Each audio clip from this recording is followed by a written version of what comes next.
and there will be some strong winds with it as well. Further east, clinging on to the dry weather, could be a touch of frost here, and also further west, a late frost possible as clearer skies come in behind that front. That front then does mean it's going to be a bit of a wet start across much of Scotland and down the eastern side of England as well, but eventually it clears away towards the east. Something a bit drier, brighter following in behind, but also a few showers pushing in, and some of these showers could be heavy. There could even be some rumbles of thunder and a bit of hail mixed in as well. Temperatures generally similar to today, so around what you'd expect for the time of year. Bye-bye. Expect warm spells with the odd rude interruption. Boxed Boilers sponsors the weather on GB News. Thank you, Britain, for making us the fastest growing news website in the nation, because the truth matters, and so do you.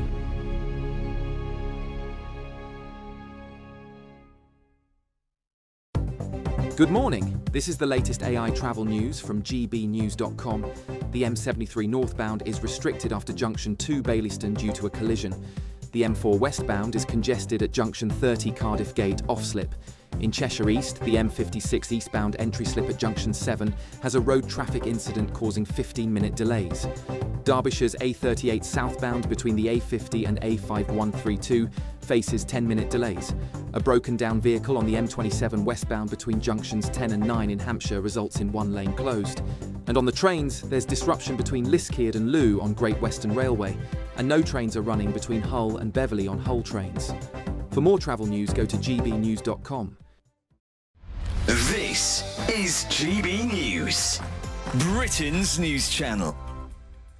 People are getting married less because, society has changed. People are simply becoming more secular. And because they're becoming more secular, they don't view that marriage is a divine religious institution, and that more and more people have turned away from God, and because they've turned away from God, they don't view, the institution that has been the bedrock of society. So society has changed. People have moved away from religion or organized religion, and they just don't view it as a bedrock of religious religious growth. People don't think getting right with the Lord Jesus or having a pastor in their life as part of their marriage. Also, younger people today care more about their careers. They care more about financial stability. They care more about, having their own lives and their freedom than traditional marriage than it used to be. So it's just a big change of society today. And Charlie Downs, does that matter? Are there negatives to being focused on career and choosing to shack up as opposed to get married in church? Very much so. I mean, I like to think that I am slightly swimming against the tide because, there we go, I got married at the beginning of last month, and I'm 24. Aww. And the last time that the average age of marriage in this country was 24 was 60 years ago. The average age of marriage now is about 33 years old, which is a historic high. And I think this is largely because of the reasons that Pastor Mark outlined just now, which is that we don't actually understand as young people what marriage is. GB News, the People's Channel.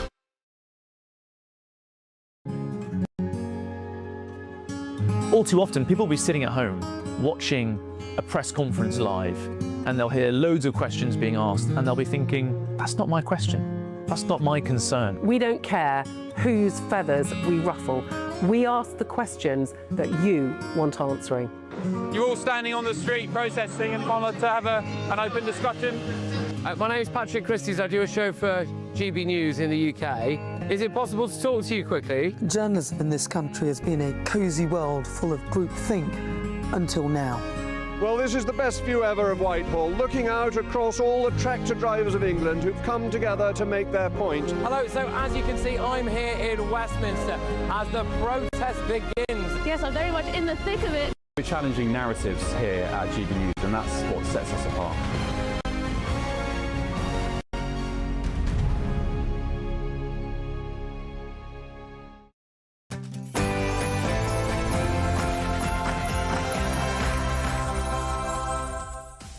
Good morning, 9:30 on Wednesday, the 3rd of December, live across the UK.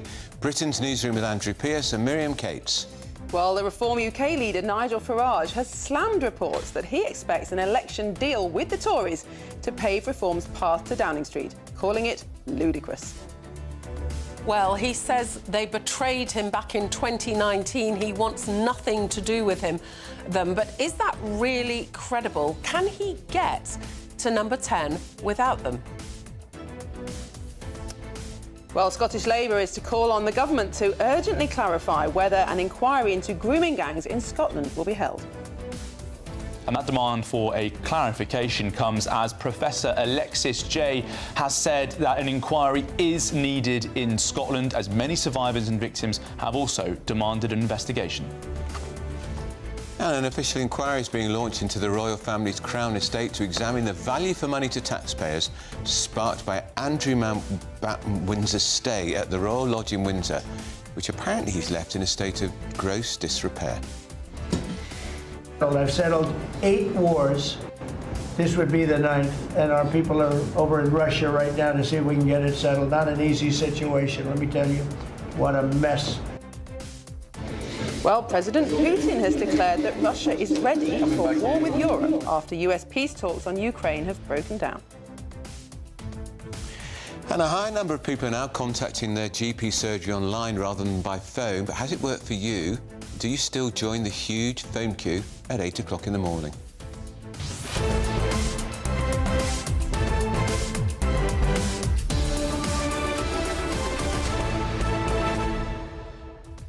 I had to call my GP surgery the other week to organise an appointment. I was number 47 in the queue, so I gave up after 3 or 4 minutes. Then I went into the surgery and they said 3 weeks. And the problem now with all these people going online, GPs are discovering that people are asking, can you tell me what vitamins I should take with such and such? They're asking all sorts of questions which you could easily resolve at a pharmacy. So GPs have now got an even bigger workload, and it's going to be even more reason for them not to see people face to face. It's a really difficult balance, isn't it? Because on the one hand, we want GP appointments to be available when we need them, and it can't be too difficult to contact your MP. But if you open it up and make it too easy to contact GP, people then ask questions that they don't need to ask GPs. They could Google or go to the pharmacy. And then some of the GPs in the papers today are saying that they are missing urgent inquiries. Sure, that's right. Because they're overwhelmed with inquiries that could go elsewhere. So we'd love to know what you think about that and all the other issues we're covering in the programme today. Send your views and comments to gbnews.com/your say. But first, here is your 60-second news update with Sam Francis.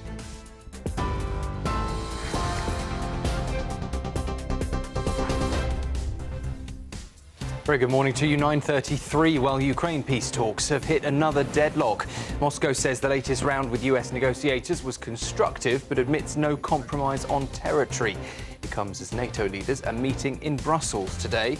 President Zelensky says there is now more chance than ever to end the war, though parts of the draft plan still need work.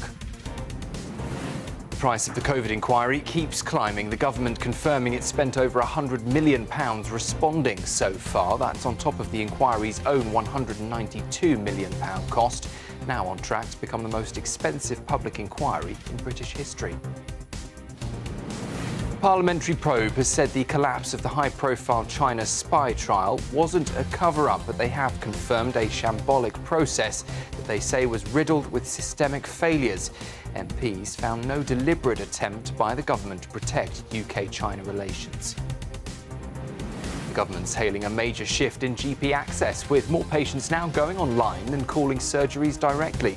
8 million people contacted their GP directly last month, but the BMA warns the new system could overwhelm practices. And 12,000 homes in Kent and East Sussex are still without water for a 5th day. South East Water says repairs at Tunbridge Wells treatment works are underway, with 2,000 customers reconnected so far. And star power for the World Cup draw on Friday. Robbie Williams, Nicole Scherzinger and the Village People among the performers in Washington, D.C., where England and Scotland will learn their groups for next summer. Those are the headlines for now. A full roundup from the newsroom at 10.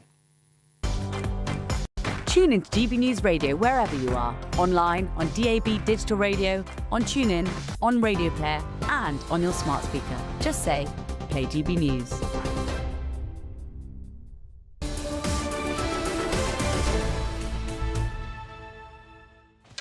Hello, good morning and welcome. You're watching and listening to Britain's Newsroom. We're live across the United Kingdom on GB News with Andrew Pearce and Miriam Cates. Well, splashed on the front page of the Financial Times, it is their main story of the day, is a story suggesting that, it says Reform leader Nigel Farage told party donors that he would do a deal with the Tory party to help his party win the general election. Well, Nigel Farage has categorically denied this. He took to Twitter, he posted, "This is a false story," in the FT tonight, claiming that Reform would do a deal with the Tories.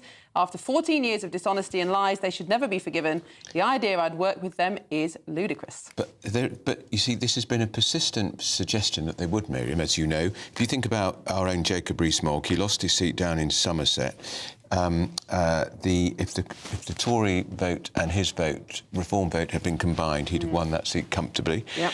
Likewise, Liz Truss, she'd have probably won her seat by about 10,000. She lost it, so two Tory Brexiteers. No, actually, Liz Truss wasn't a Brexiteer, was she? Lost their seats. She was eventually. Eventually. But even your own seat, didn't... Yes, my vote was split, evenly between me and Reform. And if there'd been no Reform candidate... It would have been more than the Labour vote. So you'd have probably held your seat? Well, potentially, but I think it certainly was not that simple in 2024, because I knocked on so many doors of people saying, "Miriam, we like you, we like what you stand for, but we hate your party." So I think even if Reform hadn't stood, I think turnout would have been much lower. I think potentially more people voted Labour. I mean, more people voted any other party. So I don't think it was that simple in 2024.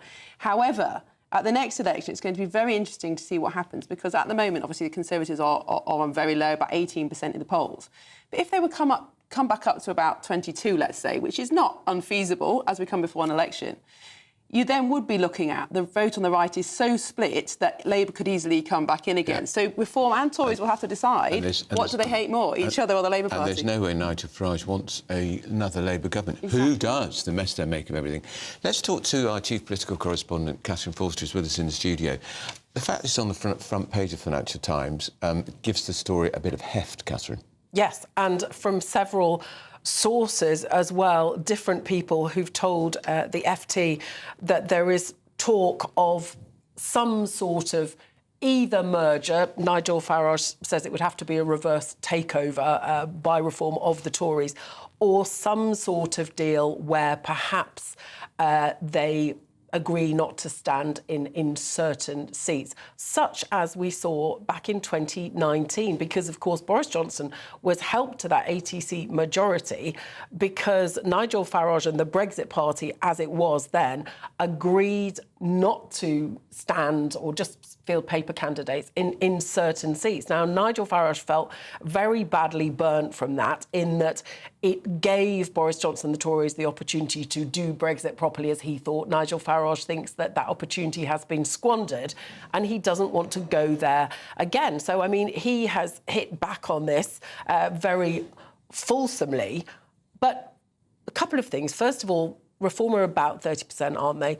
The Tories seem to be beginning to edge up. Yeah, there's no doubt about it. Better. And one thing that I think is really interesting is money talks. And looking at the donors, the Conservatives raised £6 million in the first half of this year. Reform just $2 million. Now, I remember a few months ago there was all talk of millions and millions and millions. Well, they've got it. If you remember, they recruited Nick Candy, who'd been a Tory treasurer, a very successful property developer, who was going to bring in millions. We were hearing he tens hasn't. Of millions, weren't we? And he hasn't brought it in. We were hearing at one point about 100 million from Elon Musk. We know what happened there. Yeah. But money talks. So there is still a lot of money going towards the Conservatives. So clearly, big donors have not given up on them. And there could be a situation, very plausibly, where Reform cannot get there on their own. And let's face it, for all the 30% of people who might like to see Nigel Farage as Prime Minister, that means that at the moment there's 70% of people who absolutely don't. And you see the Green Party on the other side on the up as well. I think this is plausible. But, of course, the Tories and Reform, they wouldn't want to admit this, would they? Because both love to say the other ones are absolutely awful, we don't want anything to do with them. But if maintaining that position meant that you let Labour in again, would they really hold this? And, of course, currently at the polls, Reform don't need the Tories. But we have to point out, Catherine, they have 20 former Tory MPs have defected, including Danny Kruger, who was a serving MP. Yeah. And there's a story in the Telegraph today saying, good, well, I hope they have a nice time, but none of them are going to be given Reform seats to fight. The difficulty that Reform will have, though, at the next election is I'm sure they will find their 650 candidates. But what donors will be worrying about, and voters too, is, OK, maybe they'll get into power, maybe they'll get a majority on their own without the Conservatives, but they'll have the maximum of 5 MPs who've been in Parliament before, let alone served in Cabinet, run an office. I mean, this could be a threat to them.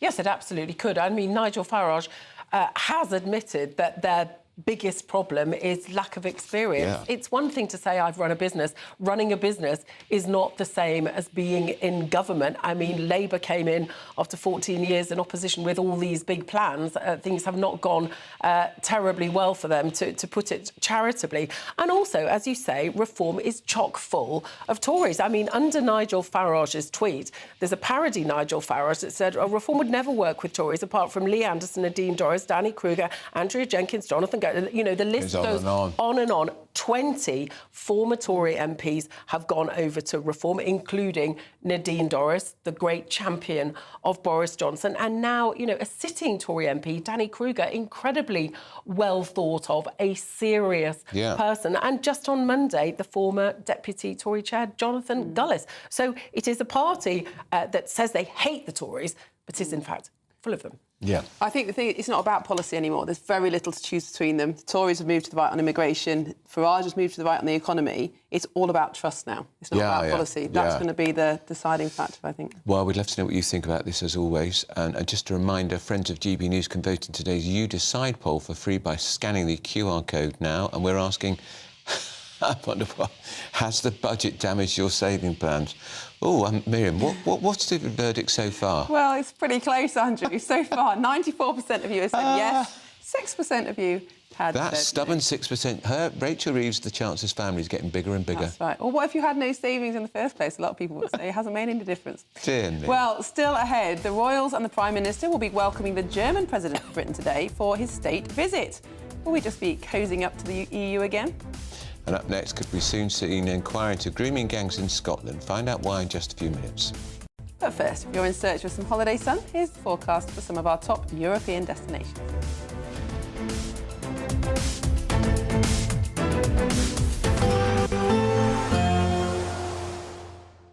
Can't wait to get in that sea. Lovely and warm. Just like the feeling of having great travel insurance. All Clear Travel Insurance sponsors GB News Travel Destinations Forecast. The weather's looking quite mixed across the Mediterranean through tomorrow and much of this week. There's further heavy rain towards the east affecting Greece, Albania and other nearby nations. Could see some severe thunder, landslides, other impacts as a result because it has been so wet recently. Other areas will also see some rain at times. There will also be some drier, sunnier bursts, but it's often going to be relatively unsettled and there is a bit more rain for many to come into the weekend. All Clear Travel Insurance sponsors GB News Travel Destinations Forecast. At GB News, we love to hear from you, our loyal community. So drop us a line at gbnews.com/yoursay. There you can talk to each other and also to the presenters live on air. gbnews.com/yoursay, because GB News is your channel, Britain's news channel. This is GB News, Britain's news channel. I'm not so concerned about the very highly paid public officials like Sadiq Khan, but even he is paying nearly £20,000 a year into his own pension. So it's quite right that he should get the appropriate pension on his retirement. But who I'm more concerned about are the 16,000 local councillors up and down the country. They work an average of 22 hours a week. Some of them, about 1 in 8, work more than 35 hours a week serving their local communities. They don't get paid a wage, but they do get an allowance. And it's only about £7,000 a year on average. But in some local authorities, they only get an allowance of £3,000 a year. Now that seems very small reward for they're in charge of the hundreds of millions of pounds of local budgets to provide council services, from libraries to parks to elderly care homes, I think it's fair they get a decent pension.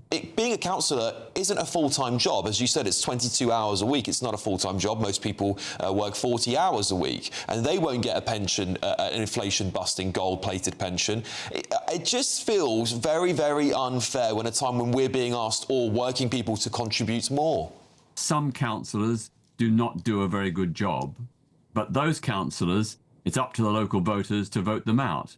But I want to say that I know quite a few local councillors in different parts of the country, and all the ones I know, they work very, very hard, and they do a full-time job, paid job. They do a job, you know, which gets them employment, but they do their council work on top of that. GB News, the People's Channel. Join me, Nana Akwe, for an informative, interactive news programme with a difference. It's fun. No, he didn't say that, Dave. I'm so surprised. I think there's an element of truth to that. Join me from 3 p.m. every weekend, only on GB News, Britain's news channel. In the GB Newsroom, we bring you the news as it happens. With our team of dedicated journalists across the UK, we're ready to keep you up to date with what's happening every half an hour, every single day. Bulletins here on GB News, the People's Channel, Britain's news channel.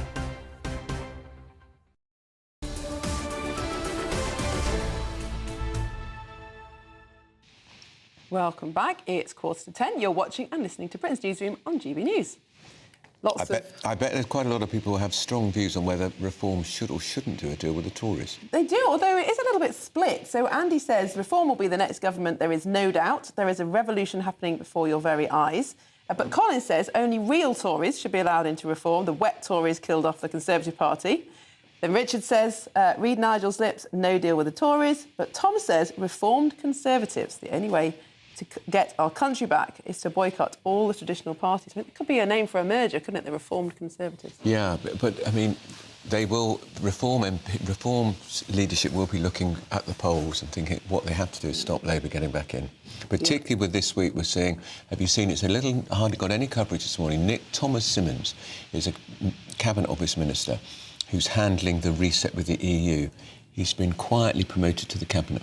Because they are upgrading their operation with Brussels, because I think Starmer is going to try and take us back in the customs union. Well, perhaps that'll be a topic of conversation with the German president today. That'll be a thrilling conversation. Who is the German president? Anybody know his name? I do have his name written down. It isn't quite tripping off my tongue. Frank Walter Steinmeier. Very good. You're very welcome, Mr. President. Well, moving on now. Scottish Labour will urge the government today to clarify whether a grooming gang inquiry will be held and to call for independent oversight of Police Scotland's review. Well, let's go to GB News national reporter Charlie Peters, who's with Megan Gallagher, an MSP, Scottish MSP. Charlie. Yes, good morning to both of you. Significant update coming from Scotland overnight, because it's not just the Scottish Labour Party calling for clarification from the Scottish Government. We've also heard from Alexis Jay, the eminent professor and social worker who led the independent inquiry into child sexual abuse across the country. She's now said that an inquiry or a review is needed in Scotland, putting additional pressure onto the Scottish Government, the SNP there, because John Swinney, the First Minister, said earlier this year that he didn't think an inquiry was necessary. Then this channel interviewed and shared a story of a survivor known as Taylor, who revealed and shared social care records demonstrating that she had been abused and that Police Scotland had missed several opportunities to intervene and investigate her case. She said at least 10 men, Pakistanis in Glasgow, had abused her. We also spoke to Fiona Goddard, the Bradford victim and campaigner, who said that she was trafficked to Glasgow from Yorkshire for the purposes of abuse, and where she was also involved in drug smuggling with that gang. Now, as part of this discussion, there's also additional controversy for the government because the Justice Secretary, Angela Constance, she had said earlier this year that Alexis J did not want an inquiry. She was also put under pressure to clarify those remarks. Well, let's speak now to Megan Gallagher, the MSP for the Scottish Conservatives. Some more on this. Good morning, Megan. Good morning. Now, what can you tell me about what you're expecting from the Labour Party this afternoon, putting pressure on the SNP to clarify their stance? Do the Conservatives want the same? Well, of course, the Scottish Conservatives have been calling for a grooming gangs inquiry for months, having tabled amendments to a bill back in September that would have instructed the government to hold an inquiry into grooming gangs in Scotland. That, of course, was voted down by the SNP and their Green partners. But again, we're hoping from this debate today that we're able to find out the clarification from the Scottish Government in relation to whether they will hold an inquiry now, because we know an inquiry is needed, not just to bring those who have been involved in grooming gangs circles to justice, but also to make sure that victims are supported. Because again, there should never be a circumstance where a victim of a grooming gangs ring has to plead with the First Minister of Scotland to hold a grooming gangs inquiry. I find that absolutely disgusting, and that's why we need an inquiry. Pleading is very much what Taylor has done with an open letter she wrote, and also in interviewing with us, sharing her story, very much demanding that inquiry. But also onto the wider political discussion here, we have heard from Joni Reid MP, Scottish Labour MP, saying that Angela Constance, the Justice Secretary, should resign after saying that Alexis J didn't want an inquiry. She's now come out last night and said that she does want one, clarifying that stance. Do you agree with Joni Reid that the Justice Secretary should resign? Well, I think the behaviour shown by the Justice Secretary has been nothing short of a farce. There's been circumstances where the Justice Secretary should have come to Parliament in order to answer questions by opposition MSPs, and instead she sent a junior minister to go out and do her bidding for her. So I think that shows the lack of interest that's been shown by the Justice Secretary in relation to grooming gangs. I mean, I do believe that the government's position overall is no longer it's untenable because of the intervention, not just from Professor Alexis J, but of course the unprecedented intervention by the NSPCC last week, who came out to say that we don't know the true scale or nature of grooming gangs in Scotland. So it'll be interesting actually to see how this debate develops this afternoon, whether or not the Justice Secretary will actually show up for this debate, or if she's going to send out a junior minister once more, because again, we need leadership, and the Scottish Government have not shown leadership in this area. Megan Gallagher, the government have said that they have a strategic group which is assessing files from police and health records to review whether an inquiry is needed. What could possibly be the resistance against an investigation now, particularly with all of this pressure that we're hearing? There shouldn't be any resistance to an inquiry. I think the behaviour shown by, and as I said, the Justice Secretary, you know, it's been an attempt to shut down the debate almost. Any time the issue of grooming gangs has been raised in the Scottish Parliament, the government has found an excuse or a way to misrepresent what others have been saying in relation to grooming gangs. I mean, the strategic group that you raised produced a 27-page report on child abuse and exploitation, but again, there was not one mention of grooming gangs within that report. Okay. So again, that's why we need this inquiry. We need to know the true scale and nature of how grooming gangs operate in Scotland. But again, I'm wondering whether the Scottish Government believes that grooming gangs have stopped at the border between England and Scotland. But we know, of course, that there has been instances where grooming gangs have been operating. Sure, and many of those instances we've been reporting on here. Megan Gallagher, MSP, thank you very much for your time. Well, Andrew and Miriam, it does feel today, ahead of this debate, that that inquiry is now inevitable in Scotland. Up for the Chancellor and the Prime Minister will be speaking to the Labour MP. Things don't change pretty rapidly for this Labour government. This is Britain's Newsroom, Britain's favourite morning show on GB News.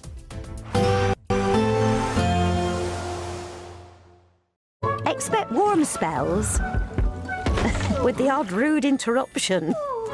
Box Boilers sponsors the weather on GB News. Good morning, I'm here with your GB News weather update from the Met Office. Lots of bright, if not sunny weather around for many of us, although there will be a fair few showers towards northern and western parts in particular.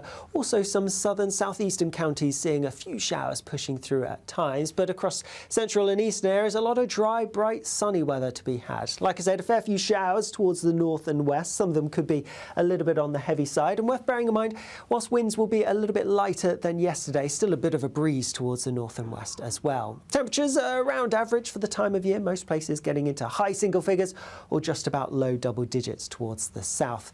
As we go through the end of the day, not a huge amount changes for many places across eastern parts of Scotland, away from the Northern Isles, staying fine with some clear skies to start the night. Showery bursts of rain though across more western parts of Scotland, and a few showers for Northern Ireland, and here it is going to quite quickly turn cloudy and wet as a front makes its way in as we go through the end of the day. A few showers around some western and also southern coastal parts of England and Wales, but more central and eastern parts of England actually staying largely fine, like it will have been through the daytime. That front in the west that I mentioned marches its way across Northern Ireland, then pushes its way eastwards across England, Wales and Scotland as we go overnight. It could be quite heavy as it pushes through, and there will be some strong winds with it as well. Further east, clinging on to the dry weather, could be a touch of frost here, and also further west, a late frost possible as clearer skies come in behind that front.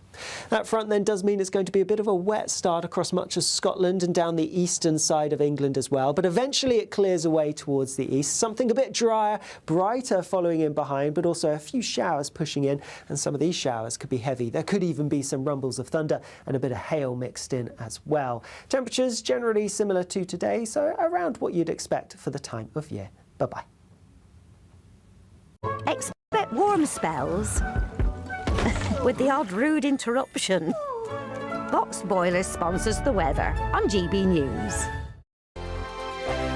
Thank you, Britain, for our more than 2 million YouTube subscribers and more than 2 billion views. That is Britain watching, sharing and making its voice heard louder than ever before. Good morning. This is the latest AI travel news from GBnews.com. On the M77 northbound near Junction 1, a road incident causes major disruptions. In Wakefield, delays on the M62 westbound between junctions 31 and 30 improved by 10:38. Cheshire East's M56 eastbound at junction 7 has an accident, with normal traffic expected between 11:30 and 11:45. Devon's A38 eastbound has a collision, resolving by 10:30. Kent's A20 eastbound is closed until 11:01. And on the trains, Great Western Railway services face disruptions between Liscard and Loo. For more travel news, go to gbnews.com. It's the greatest cash prize of a Great British giveaway so far. A simply stunning £85,000 in tax-free cash to spend on anything you like, making 2026 your greatest year to date. That could get you that brand new car, extend and improve your home, take you away on that bucket list holiday, or just give you some peace of mind over the coming months. For a chance to win £85,000 cash, text cash to 63225. One entry costs £2.50 plus one standard network rate message, or text bonus to 63225. 5 entries cost £5 plus one standard network rate message. Go to gbnews.com/win. Entries start at £2.50. Call 0903 686 3232. Calls cost £2.50 plus your network access charge. Or post your name and number to GB18 PO Box 8690 Derby DE1 9TT. UK only. Entrance must be 18 or over. Lines close at 4 p.m. on the 30th of January. Please check the closing time if listening or watching on demand. Good luck. Mornings don't have to be tiresome, especially if you have the right company. Wake up to news as it happens, opinion and debate, and of course, a little bit of entertainment too. Because when the kettle's on, we're on. That's Breakfast on GB News, a show worth waking up for. Every morning from 6 a.m. Only on the People's Channel, Britain's news channel. We'll spread the news, you spread the word. From the school run to the home run, watch a new show for all of Britain. He can say whatever he wants. A straight-talking show where all voices are heard. And, you know, when are we going to stop talking about smashing the gangs and actually do it? With the stories that matter from every part of our country. There's a bit of a crash landing there for your Chancellor. Bold, fearless and standing up for you. That's me, Martin Daubney, 3 p.m. till 6 p.m, weekdays, here only on GB News. The People's Channel, Britain's news channel.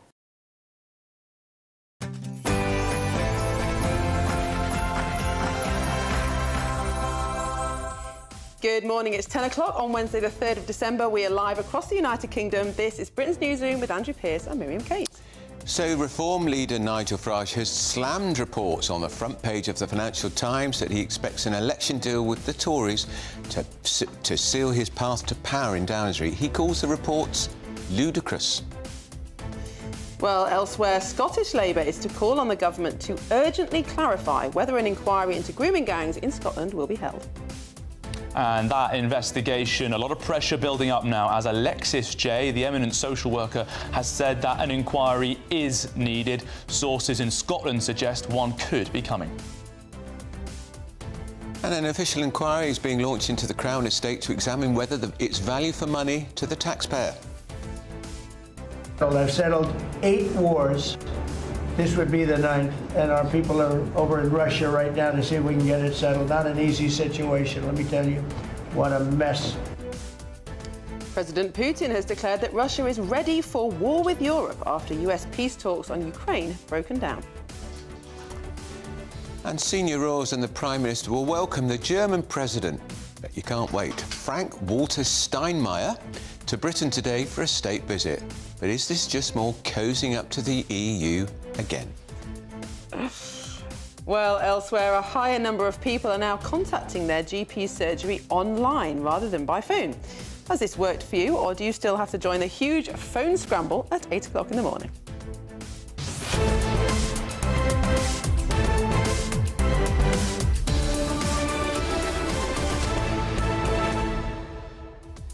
Well, it's an emphatic denial, isn't it, by Nigel Farage of the plans of some form of electoral pact, which, if there were to be one, despite his denial, I imagine it would be where they just don't stand candidates in certain seats. The Tories perhaps wouldn't stand candidates in some of the northern seats, red wall seats, where Reform are very strong, to stop Labour winning again. I think that would be the only way, because there's no point saying, well, we'll stand a candidate, but we won't campaign.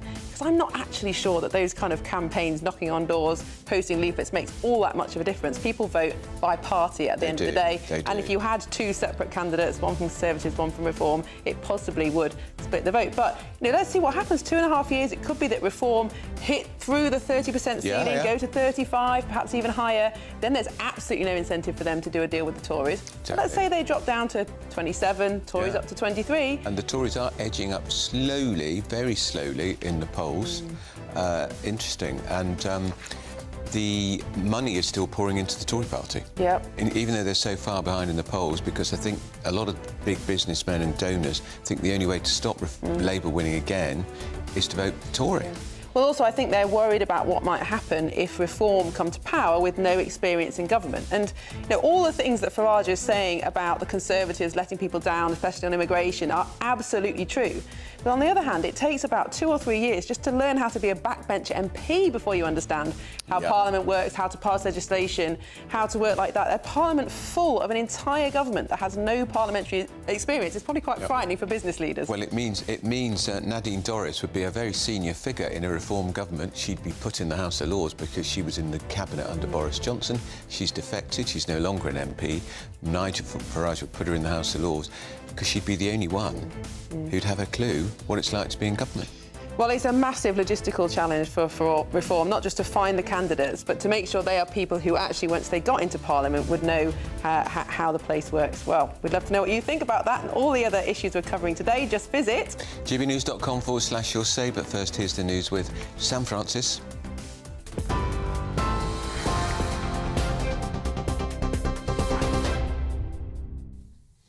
Very good morning to you from the newsroom, 4 minutes past 10. Well, a fresh round of peace talks between Vladimir Putin and US negotiators has ended without a breakthrough, as Russia again rejects Ukraine and Europe's proposed changes to a US-backed draft deal. Moscow called the talks constructive, but said no compromise was reached on Russia's demand for Ukrainian territorial concessions. It comes as NATO foreign ministers meet in Brussels today, with Ukraine's President Zelensky insisting a deal is still possible. He says there is a chance to end the war. Here, the Health Secretary says he's had it with the British Medical Association, accusing the Doctors' Union of juvenile delinquency as resident doctors plan a 5-day walkout just before Christmas. Wes Streeting says the strike, starting on the 17th of December, is irresponsible and high risk, warning the NHS is already under New Year's Eve level pressure. The BMA says it's still open to calling off the strike, but the government says it cannot go further on pay. Well, speaking to GB News Breakfast this morning, Wes Streeting told us industrial action now poses a different order of magnitude of danger for patients. It is unnecessary. Resident doctors have had a 28.9% pay rise, the highest in the public sector 2 years on the trot, and I suspect there aren't many people watching this morning who've had a 28.9% pay rise. So I think it is completely unreasonable for the doctors to be threatening strike action. It's also unnecessary. We want to work with them on things like increasing the number of jobs and training places and their working conditions. So they've got a government that wants to work with them. The government has now spent more than £100 million just responding to the COVID inquiry, on top of the inquiry's own £192 million price tag. It means the total bill's about 50% higher than previously thought. Nearly 250 civil servants and extensive legal teams are working across departments to prepare evidence, with staff and legal costs alone topping £50 million in the past year. The Taxpayers Alliance calls the spending a disgrace, while inquiry sources say the government has at times been difficult and hostile. The Cabinet Office insists it's committed, though, to cooperating and learning lessons from the pandemic. A parliamentary inquiry has said there was no deliberate attempt by ministers to collapse the trial of 2 men accused of spying for China, but it did find the system failed spectacularly. Christopher Cash and Christopher Berry were due to face trial in October before prosecutors dropped the case, sparking claims the government had intervened to protect relations with Beijing. MPs and peers, though, on the National Security Strategy Committee now say there was no coordinated effort to stop the prosecution. Just shambolic communication, confusion and systemic breakdowns between prosecutors and officials. The government is hailing new figures showing more patients are now contacting their GP online than by phone, after every surgery in England was ordered to offer weekday digital booking. The ONS says around 8 million patients recently used online requests, which the Health Secretary has called a major step towards ending the 8 a.m. scramble for appointments. Almost all practices now offer online consultations, but the BMA, in a formal dispute with ministers, is warning surgeries could be overwhelmed. NHS England, though, insists the system is making access easier for patients. 12,000 properties in Kent and in East Sussex are still without water for the 5th day running because of a problem at a treatment works in Tunbridge Wells. South East Water says it's working with local councils and organisations to find the best solutions for those who still don't have supplies. 2,000 homes, though, and businesses were reconnected yesterday. Those are the 10 o'clock headlines. I'll be back with you shortly. Now, though, it's over to Andrew and Miriam. Tune into GB News Radio wherever you are, online, on DAB digital radio, on TuneIn, on Radio Player and on your smart speaker. Just say, play GB News.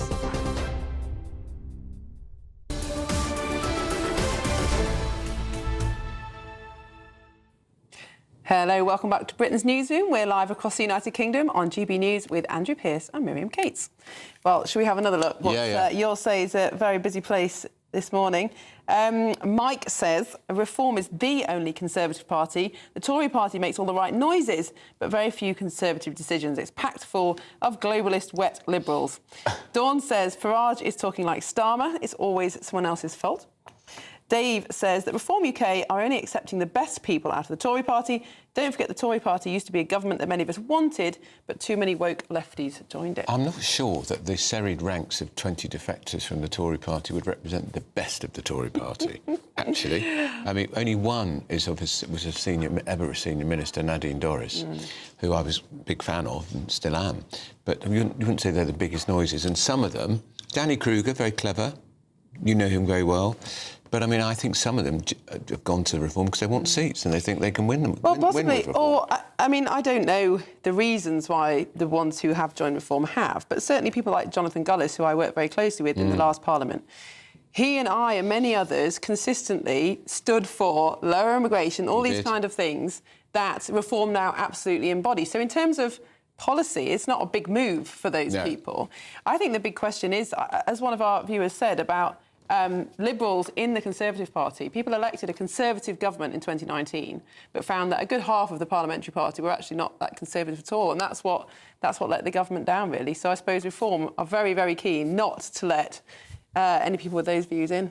Including the Chancellor of the Exchequer, Jeremy Hunt. I've always thought he'd be very comfortable in the Lib Dems. Nice bloke, clever bloke. Yeah, some of his policies were definitely not Conservative. Yeah. Well, now there is a brand new way to take part in this conversation by becoming a friend of GB News for free. Take a look.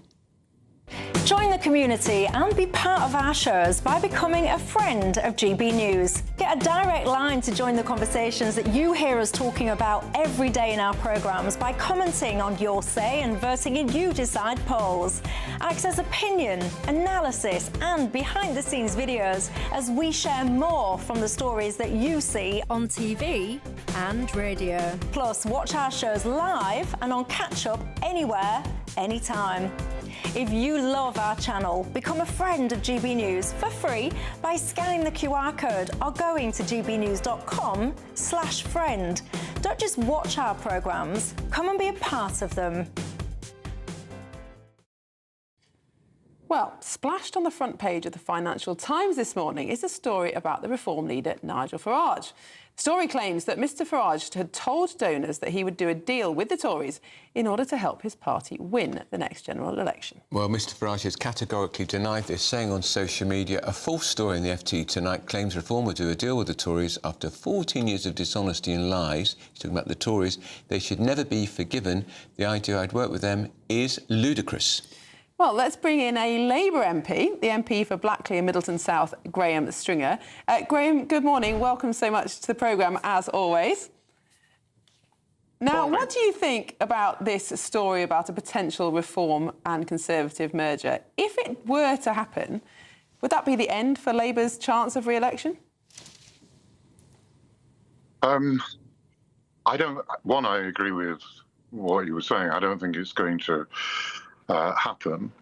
I think Reform would lose some of their voters who are very strongly anti-Conservative if they went into a pact. And likewise, I think some Conservative supporters would be very reluctant to vote for a party in bed with Reform.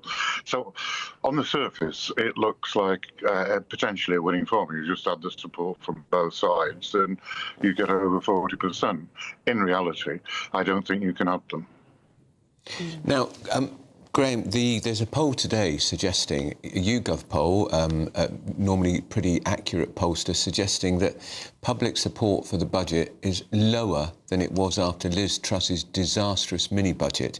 Only 10% of the country, according to that poll, approve of the way the Labour government, which you support, is conducting the economy. What do you make of that poll? Does it surprise you? No, it doesn't surprise me at all. And while I'm a Labour MP and I support the Labour government in general, I think the run-up to the budget was chaotic, catastrophic. The fact that the budget was known uniquely, I think, before the Chancellor stood up, just symbolised what a mess the whole process had been. In one sense, I'm surprised that 10% of the public support the budget. It's got contradictions within it, but the presentation of it was an absolute shambles. Now, Graham, a lot of criticism was made of the last government about how split the Conservative Party was, with lots of different factions and different members. Do you think the Labour Party is suffering the same fate? Are there lots of different groups within the party that are very reluctant to come together under a shared vision?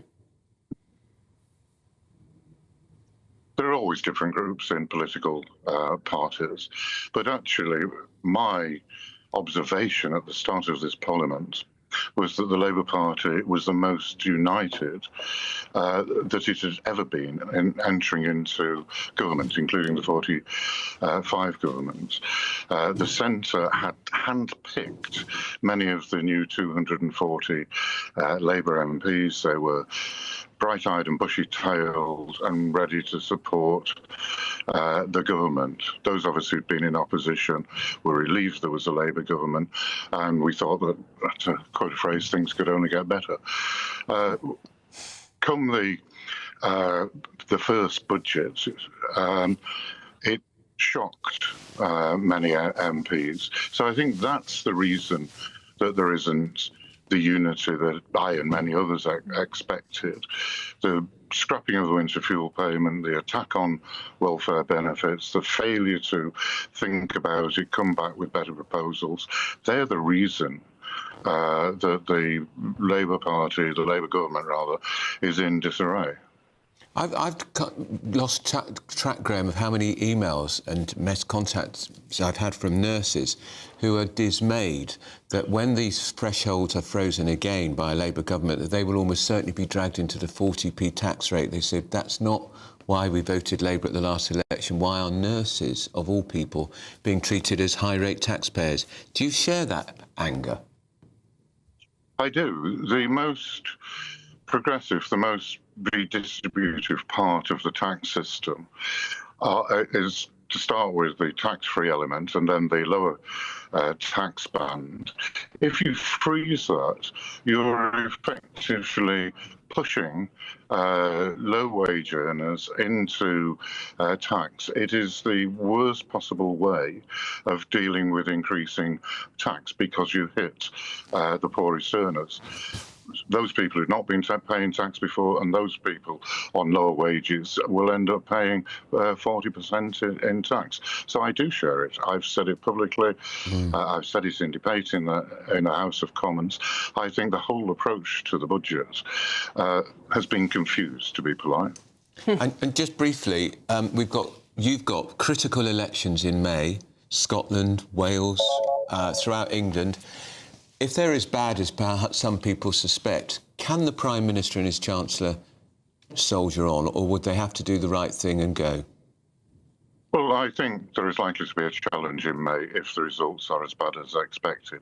The government's not done as well as I wanted it to. I think the critical point when Labour MPs will take a look at it and say, it's like a football manager, it's like any business.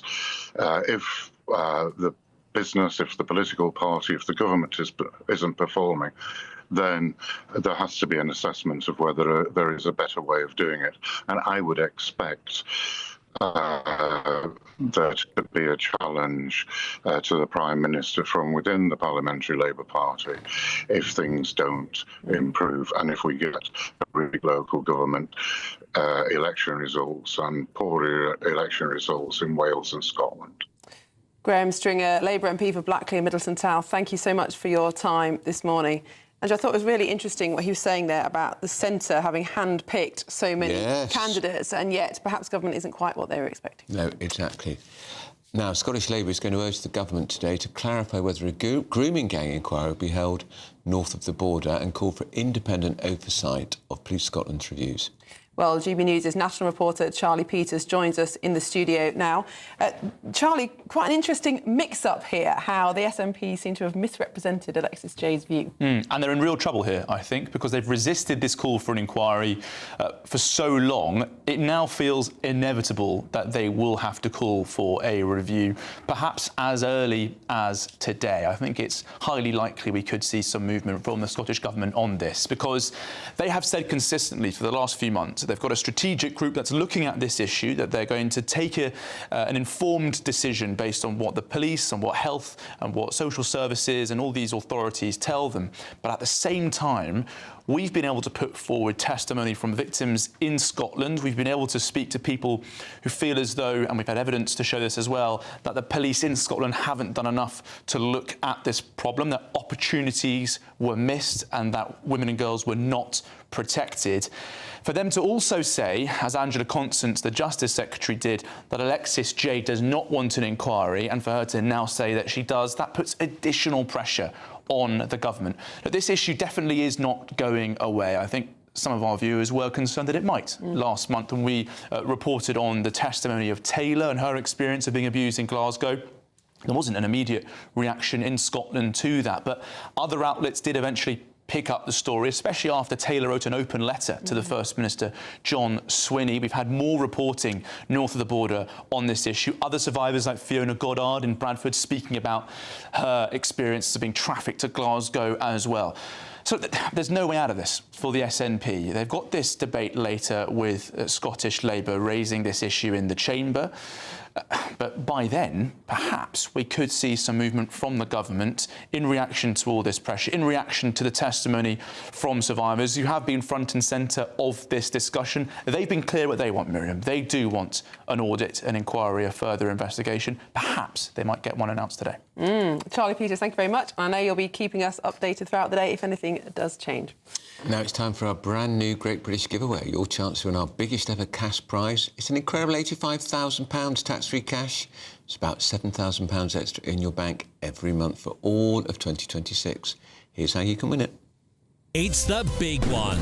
Your chance to win a whopping £85,000 in tax-free cash. The largest cash prize we've given away to date. That's like over £7,000 a month extra in your bank account each month for 12 whole months. That's a year of yes. Yes to holidays, yes to treats, yes to shopping trips, yes to home improvements. What would you say yes to? For a chance to win £85,000 cash, text cash to 63225. One entry costs £2.50 plus one standard network rate message. Or text bonus to 63225. 5 entries cost £5 plus one standard network rate message. Go to gbnews.com/win. Entries start at £2.50. Call 0903 686 3232. Calls cost £2.50 plus your network access charge. Or post your name and number to GB18 PO Box 8690 Derby DE1 9TT. UK only. Entrance must be 18 or over. Lines close at 4 p.m. on the 30th of January. The winner may be contacted live on GB News, week commencing the 9th of February 2026. Please check the closing time if listening or watching on demand. Good luck. Well, up next, there's been a victory for common sense as trans girls are banned from joining Girl Guiding. Well, they're allowed in the first place. We'll be going through that and a lot more with the highly accomplished Boy Scouts, where they were many years ago, Stephen Pound and Mike Parry. This is Britain's Newsroom on GB News. Westminster's full of talk, but out here, it's the real world. Am I allowed to talk now? No, that's it. This is where it matters, real people and real lives. That's what politics is all about. The fact is Trump made a good start. No. Straight answers, no spin, and just a couple of pints. How many fingers have I got up? About 10. So join me for Lee Anderson's Real World every Friday at 7 p.m. only on GB News. The People's Channel, Britain's news channel. Good afternoon, Britain. Weekdays from midday. Tell you what, we've got a story about potholes now that is just, ridiculous. Fed up residents in a quiet cul-de-sac in Banbury in Oxfordshire say they've been abandoned after being told that it could take 103 years to have their pothole-riddled road resurfaced. 103 years. I could not believe it. Absolutely farcical. Anyway, the locals on Horsham Close say some of the potholes are like craters, adding it's yet another sign of Britain's crumbling infrastructure. Yeah, we're going to speak now to pothole campaigner Mark Morrell, often known as just Mr. Pothole. I say just Mr. Pothole. My goodness. Yeah, it's terrible. They've used the figure from the alarm survey. That's a survey, a report that shows just how bad our roads are, and used an average figure. how naive or stupid, really, to actually put a figure in there rather than say it be done as and when, you know. I know the particular road because the main road, Sussex Drive, that it comes off of, I campaigned some years ago, got it resurfaced. Last year, I actually used some AI as a free app called Stan the App and drove around the 34 miles of Banbury on the main routes and identified 1,500 severe defects on their main routes. So the side roads, a number of those cul-de-sacs are well outside their life. I mean, if you look at the average road, it lasts about 20 to 25 years. And in the same report, in 15 years' time, 52% of all the country's roads will be structurally unsound, and therefore we've got a major problem coming up. And it just reflects the attitude, really, from politicians and authorities that we have to accept to manage decline. GB News, the People's Channel. You want to know what's really going on in the corridors of power? Labour don't know what to do with you half the time, and that makes you quite lethal in the chamber. Get behind the headlines with Chopper's Political Podcast. Join me, Christopher Hope, as I sit down with the great and the good of British politics. We'll see where this ruling takes us. These are the stories shaping our nation. Chopper's Political Podcast, available now on all platforms. Listen in and stay ahead.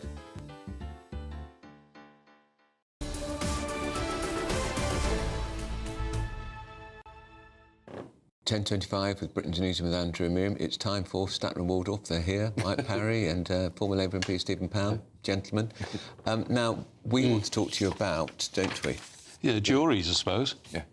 Well, what an outrage. Yeah. This government's trying to I've just water down one of our... I've just told Stephen my story about jurors, and he says this proves that Lammy has a case, right? So I'm on the jury at Croydon Crown Court, but I'm getting paid hundreds of pounds a day working in radio.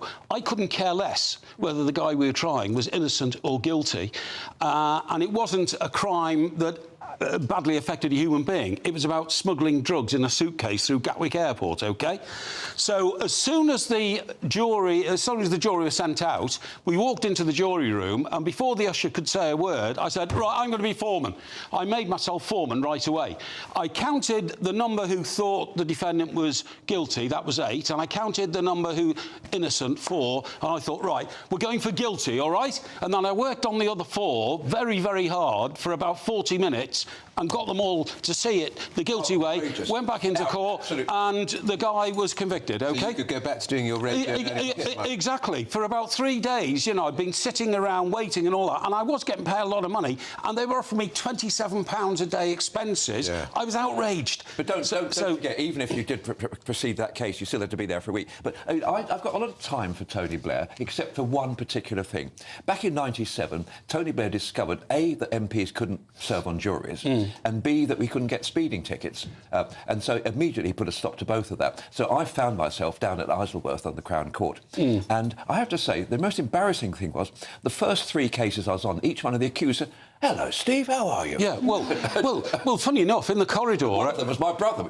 Yeah, I said to the judge, look, I'd love to be able to help here, but I can't serve as a juror. He said, why not? I said, I'm too famous.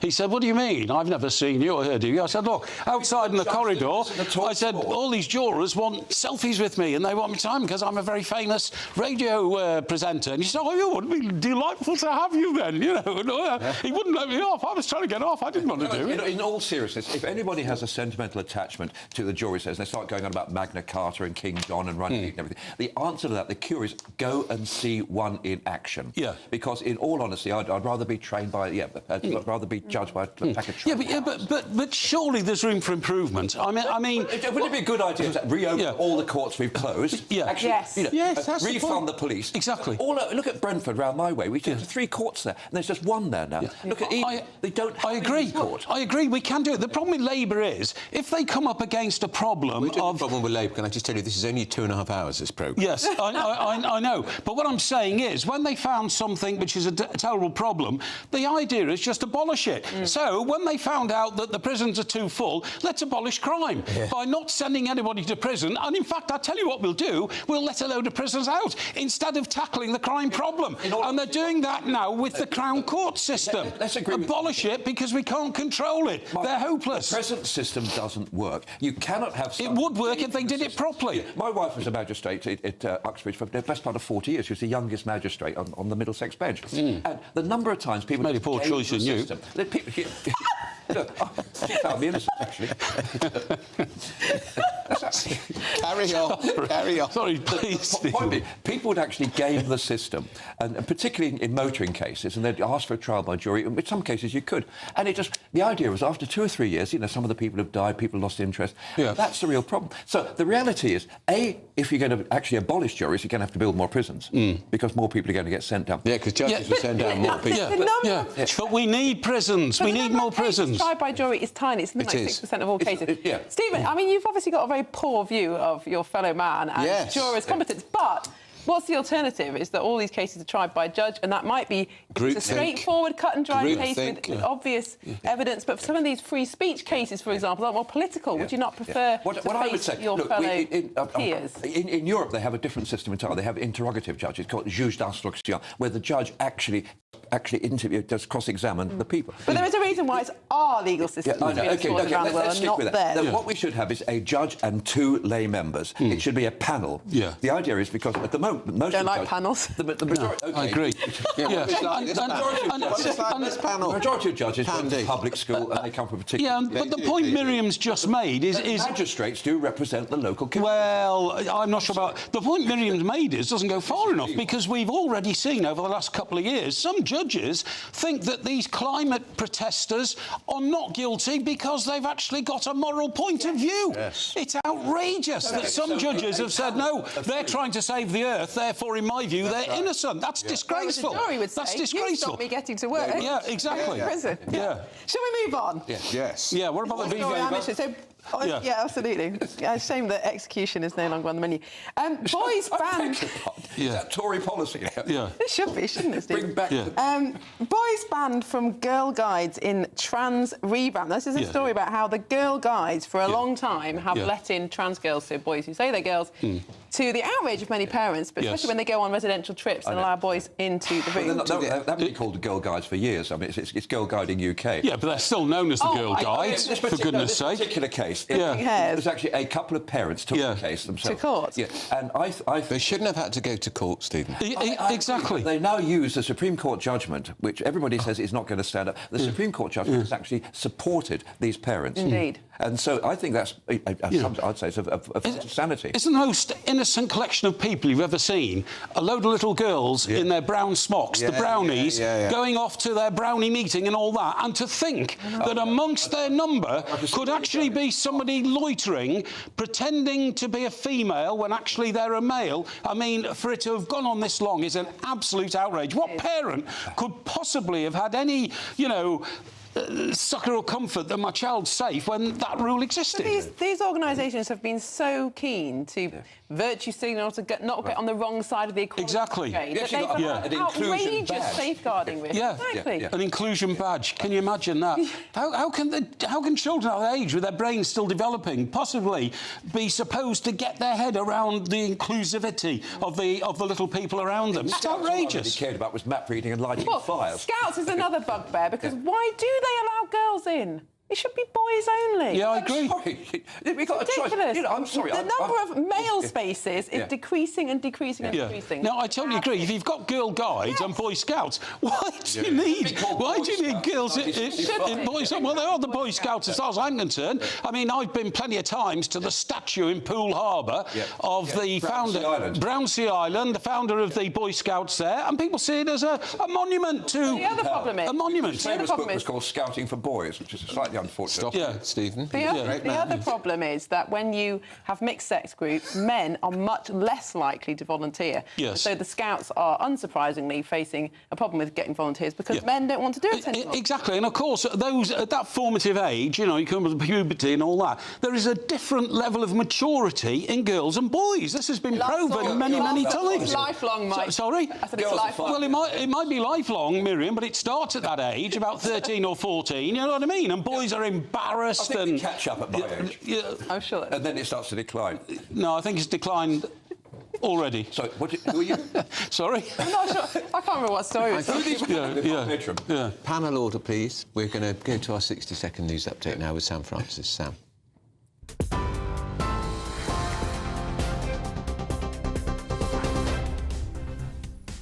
Very good morning to you. 10:33. The headlines: Ukraine peace talks have hit another deadlock.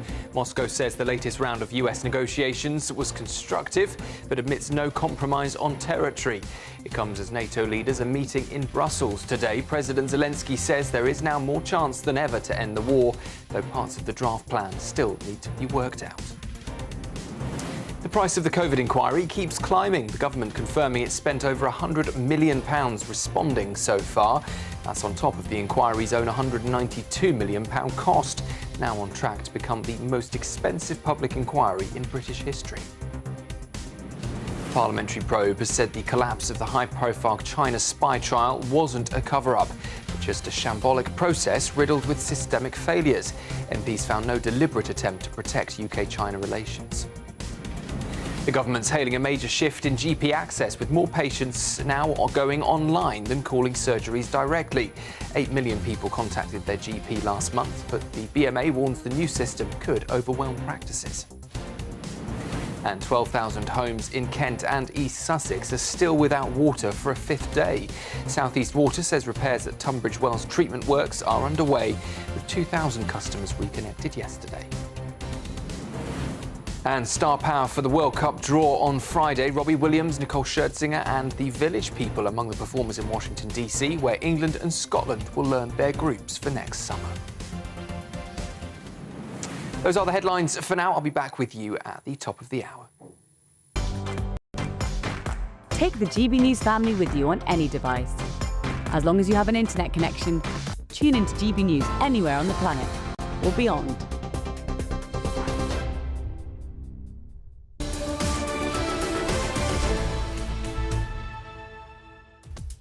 Well, coming up next, are you one of the 8 million people who's just fed up of waiting to speak to your GP surgery on the phone and has tried going online instead? Find out why the push for online services is riddled with problems for doctors. This is Britain's Newsroom on GB News.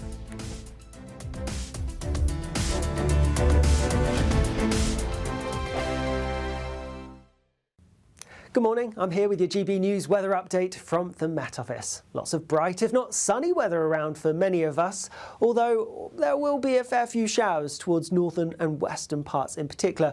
Also some southern southeastern counties seeing a few showers pushing through at times, but across central and eastern areas a lot of dry, bright, sunny weather to be had. Like I said, a fair few showers towards the north and west. Some of them could be a little bit on the heavy side, and worth bearing in mind, whilst winds will be a little bit lighter than yesterday, still a bit of a breeze towards the north and west as well. Temperatures are around average for the time of year, most places getting into high single figures or just about low double digits towards the south. As we go through the end of the day, not a huge amount changes for many places across eastern parts of Scotland, away from the Northern Isles, staying fine with some clear skies to start the night. Showery bursts of rain though across more western parts of Scotland, and a few showers for Northern Ireland, and here it is going to quite quickly turn cloudy and wet as a front makes its way in as we go through the end of the day.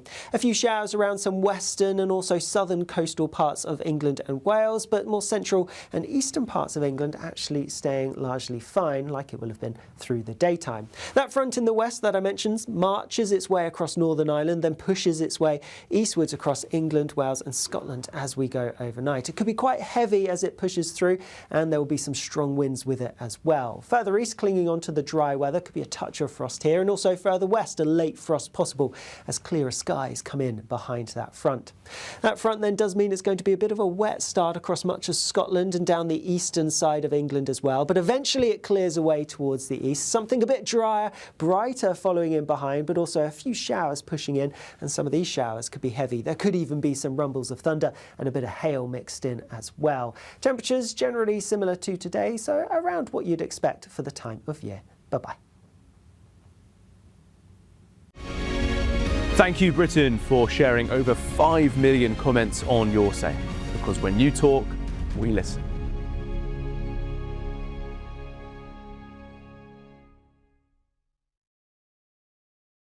Good morning. This is the latest AI travel news from GBNews.com.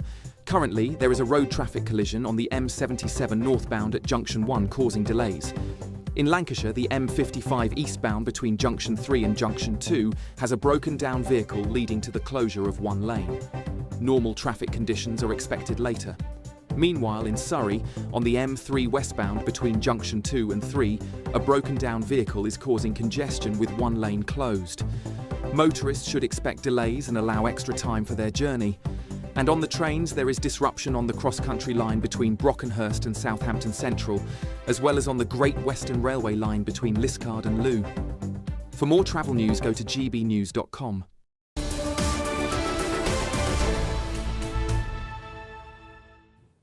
Welcome back. It's 21 minutes to 11. You're watching and listening to Britain's Newsroom. And this Christmas, we're putting on a really lovely event for you, and we want lots of you to be there too.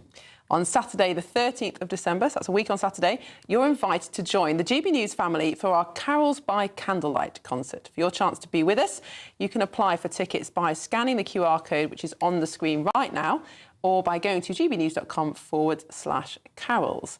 So the concert's going to be recorded on the 13th, but then broadcast on Christmas Eve. And I think Andrew's doing the Once in Royal solo, aren't you, Andrew? I'm not sure I should be doing that, sir. I might do the Holly and the Ivy. Oh, yes. We Three Kings, I love that one. You're definitely a wise man. Thank you. I look forward to carol concerts. I love them. Yeah, me too.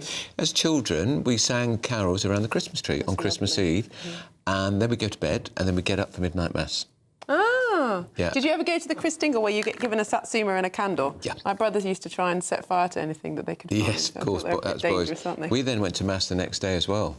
Yeah, that's So that committed. was pretty intense, which meant you had to wait even longer for your presents. I know, that is tough when you're a kid. Yeah. But I enjoy making my children wait now, so I'm getting my own back. Cool, Mum. Well, moving on now, the Russian President Vladimir Putin says he doesn't want war with Europe, but is ready to fight. He's speaking after an investment forum in Moscow. The Russian president, or despot, if you like, says the Europeans do not have a peaceful agenda and are on the side of war. Well, the chief foreign affairs commentator for The Telegraph, David Blair, joins us now. David, welcome back to the programme. Thank you so much for joining us. Is this Putin just sabre-rattling, or should we be concerned? We should be worried. Now, first of all, when he says we're ready for war, he doesn't mean a full-scale conventional ground war against Europe, because the fighting strength of his army is tied down in Ukraine. He simply couldn't do that for the moment. But there's plenty of other things he can do. There's already a campaign of sabotage across Europe. We know that Russian spy ships have been in our waters. The reason why they're there is to scout out the undersea cables on which all our communications and our entire economy rely, to work out where they could be cut or sabotaged. So there's plenty of reason to worry, I'm afraid. We talked before, David, about America running this show and Europe having very little role in it. Has anything changed since we spoke to you a week ago? No, you now have the extraordinary spectacle of the Russians and the Americans getting together to decide the fate of Ukraine, which, after all, is Europe's biggest country, without any Europeans being at the table. And that is a reflection not really of Europe's weakness, because remember, Europe collectively has an economy about 10 times the size of Russia's. It's really a reflection of Europe's scale of priorities, because Europe spends money on welfare. It doesn't spend money on defence, or at least hasn't until quite recently. And because Europe has neglected its hard power, which is what really counts, Europe gets ignored. And every European country, including Britain, has been guilty there. Remember, Starmer, you know better than me, talked about a coalition of the willing, and he was going to be a big part of it with President Macron. Coalition of the unwilling, perhaps it should be called now. Coalition of the we don't really know what to do next. Yeah. I mean, we need to be very clear that Europe is going to have to build up its hard power, and that's starting now. You've got countries, particularly countries GDP on defence than America is. So all the countries that feel most threatened, the Baltic states, Poland, Finland, they're all spending at least 3% of GDP on defence, more like 5% in the case of Poland. But where are we? Where's Britain? 2.3%. If we're serious, we have to spend more. David, what could be the implications for NATO about this divergence of opinion? So the Americans going down one path, Europe wanting a completely different one. It's potentially very serious. You know, the whole point of NATO is that it's underwritten by an American security guarantee. You know, under Article 5 of the NATO treaty, an attack on any one ally should be treated as an attack upon them all. And so they would all go to that country's defence. Now, if there's a question mark about America's willingness to do that, then that's all the more reason for Europe to get serious and spend more money on its own defence. This is an imperative now, because if we don't deter Putin, he's telling us what he's likely to do next, and it's horrendous.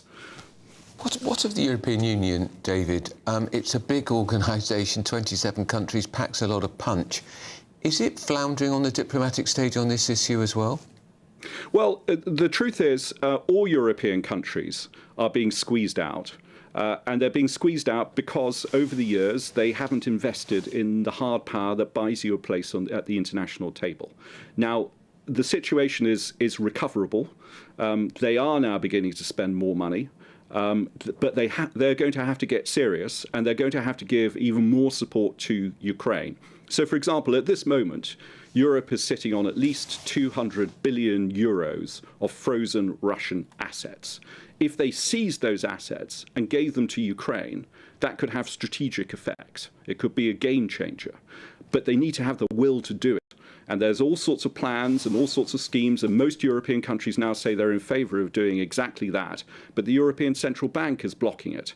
You know, there has to be the political will to overcome those blockages. Now, in Ukraine itself, there is some political turmoil. We saw last week that President Zelensky's chief of staff, Andriy Yermak, was actually arrested on corruption charges.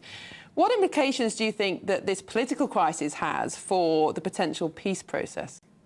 It makes it even harder for Zelensky to compromise.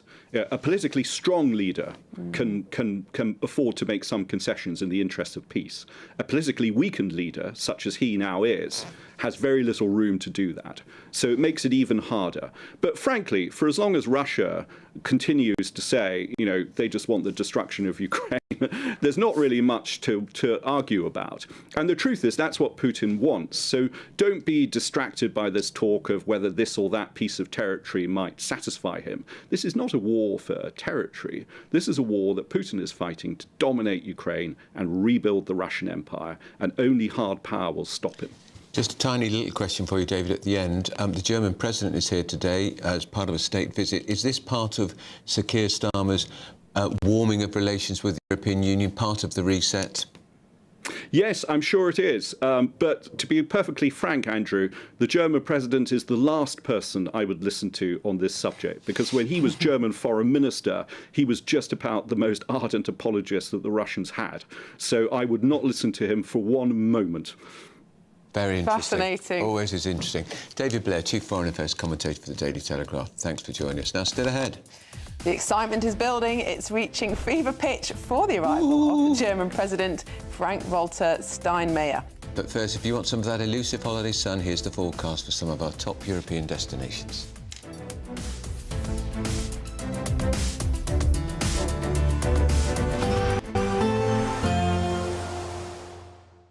I forecast a perfect holiday in the sun. Weather looking good then? For sure, and no worries about our travel insurance. All Clear Travel Insurance sponsors GB News Travel Destinations forecast. The weather's looking quite mixed across the Mediterranean through tomorrow and much of this week. There's further heavy rain towards the east affecting Greece, Albania and other nearby nations. Could see some severe thunder, landslides, other impacts as a result because it has been so wet recently. Other areas will also see some rain at times. There will also be some drier, sunnier bursts, but it's often going to be relatively unsettled and there is a bit more rain for many to come into the weekend. All Clear Travel Insurance sponsors GB News Travel Destinations forecast. Decisions made in Washington aren't just shaping America, they're shaping Britain too. From migration to global security, from crime to health. Whatever happens in the White House today will be felt in your town or city tomorrow. That's why The Late Show is live from Washington, D.C. Cutting through the politics to show you what it all means for Britain. The Late Show live every night at midnight. Only on GB News, Britain's news channel. No matter the state it's in, this is our nation. Join me, Jacob Rees-Mogg, for a genuine, honest discussion on where we have been, where we are going, and where we are with the people who set the direction. Tune in to State of the Nation every Monday to Thursday, 8 to 9 o'clock. Only on GB News. Bold. They are under no illusion. Ray. Are you a human trafficker? Boundless. I've had enough of the nonsense, and I'm not afraid to say it.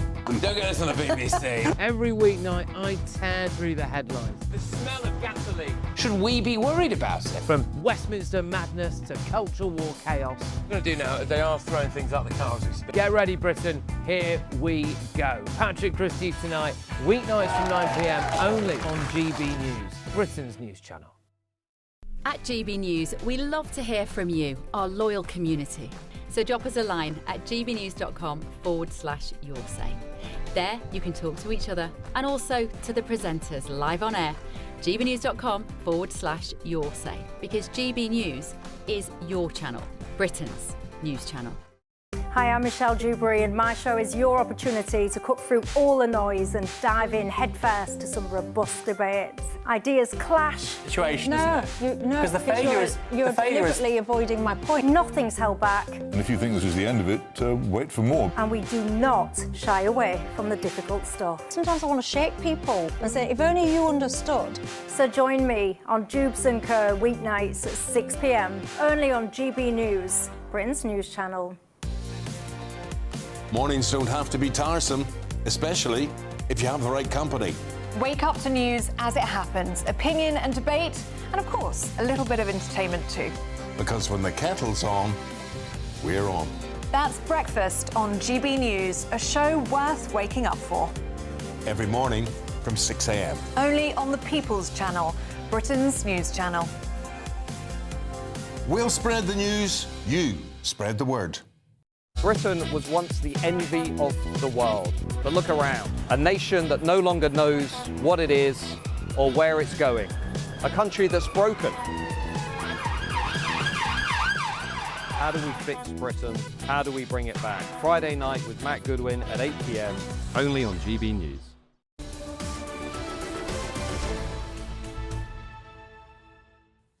It's 9 minutes to 11. You're watching and listening to Britain's Newsroom on GB News.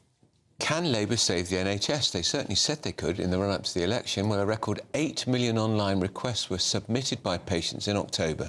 And for the first time, a survey shows more patients are contacting their GP online than by telephone.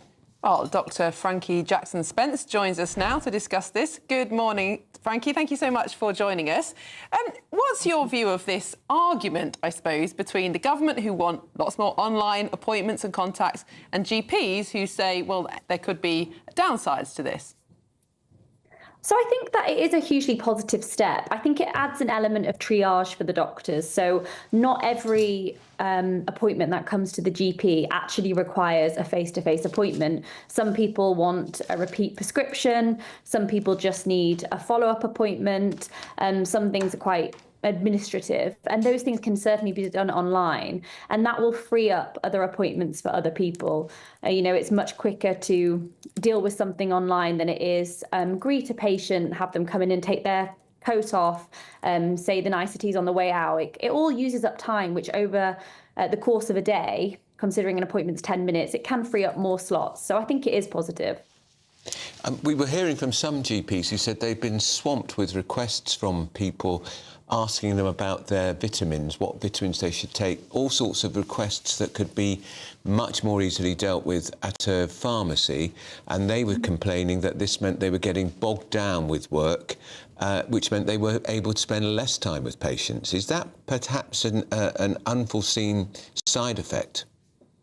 I think that the easier access you have to your doctor, obviously people have questions, and it's good that people are inquiring about supplements and vitamins and things like that.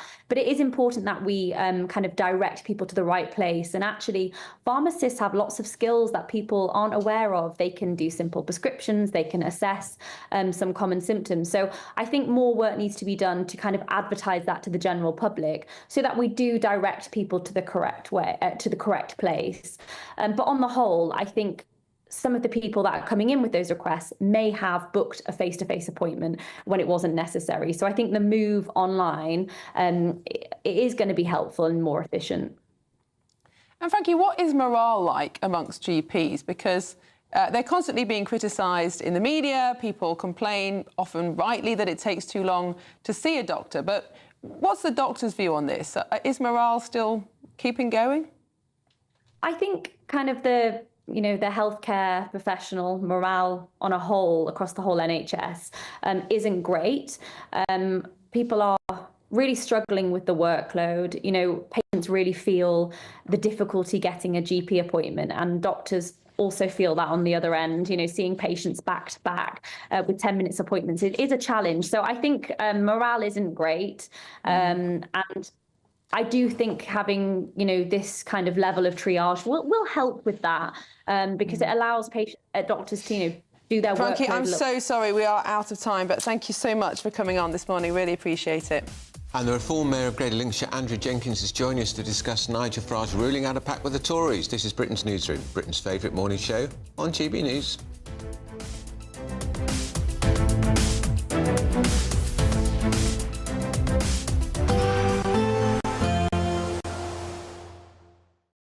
Today, clouds overhead, total zen within. Box Solar sponsors on GB News. Good morning, I'm here with your GB News weather update from the Met Office. Lots of bright, if not sunny weather around for many of us, although there will be a fair few showers towards northern and western parts in particular. Also some southern southeastern counties seeing a few showers pushing through at times, but across central and eastern areas a lot of dry, bright, sunny weather to be had. Like I said, a fair few showers towards the north and west. Some of them could be a little bit on the heavy side, and worth bearing in mind, whilst winds will be a little bit lighter than yesterday, still a bit of a breeze towards the north and west as well. Temperatures are around average for the time of year, most places getting into high single figures or just about low double digits towards the south. As we go through the end of the day, not a huge amount changes for many places across eastern parts of Scotland, away from the Northern Isles, staying fine with some clear skies to start the night. Showery bursts of rain though across more western parts of Scotland, and a few showers for Northern Ireland, and here it is going to quite quickly turn cloudy and wet as a front makes its way in as we go through the end of the day. A few showers around some western and also southern coastal parts of England and Wales, but more central and eastern parts of England actually staying largely fine, like it will have been through the daytime. That front in the west that I mentioned marches its way across Northern Ireland, then pushes its way eastwards across England, Wales and Scotland as we go overnight. It could be quite heavy as it pushes through, and there will be some strong winds with it as well. Further east, clinging on to the dry weather, could be a touch of frost here, and also further west, a late frost possible as clearer skies come in behind that front. That front then does mean it's going to be a bit of a wet start across much of Scotland and down the eastern side of England as well, but eventually it clears away towards the east. Something a bit drier, brighter following in behind, but also a few showers pushing in, and some of these showers could be heavy. There could even be some rumbles of thunder and a bit of hail mixed in as well. Temperatures generally similar to today, so around what you'd expect for the time of year. Bye-bye. Today, clouds overhead, total zen within. Box Solar sponsors the weather on GB. It's the big one. Your chance to win a whopping £85,000 in tax-free cash. The largest cash prize we've given away to date. That's like over £7,000 a month extra in your bank account each month for 12 whole months. That's a year of yes. Yes to holidays, yes to treats, yes to shopping trips, yes to home improvements. For a chance to win £85,000 cash, text cash to 63225. One entry costs £2.50 plus one standard network rate message. Or text bonus to 63225. 5 entries cost £5 plus one standard network rate message. Go to gbnews.com/win. Entries start at £2.50. Call 0903 686 3232. Calls cost £2.50 plus your network access charge. Or post your name and number to GB18 PO Box 8690 Derby DE1 9TT. UK only. Entrance must be 18 or over. Lines close at 4 p.m. on the 30th of January. Please check the closing time if listening or watching on demand. Good luck. Decisions made in Washington aren't just shaping America, they're shaping Britain too. From migration to global security, from crime to health. Whatever happens in the White House today will be felt in your town or city tomorrow. That's why The Late Show is live from Washington, D.C. Cutting through the politics to show you what it all means for Britain. The Late Show live every night at midnight. Only on GB News, Britain's news channel. Exciting news. Every Friday, my Patrick Christie's Tonight Show is going to have a twist to it. We're welcoming some special guests. You.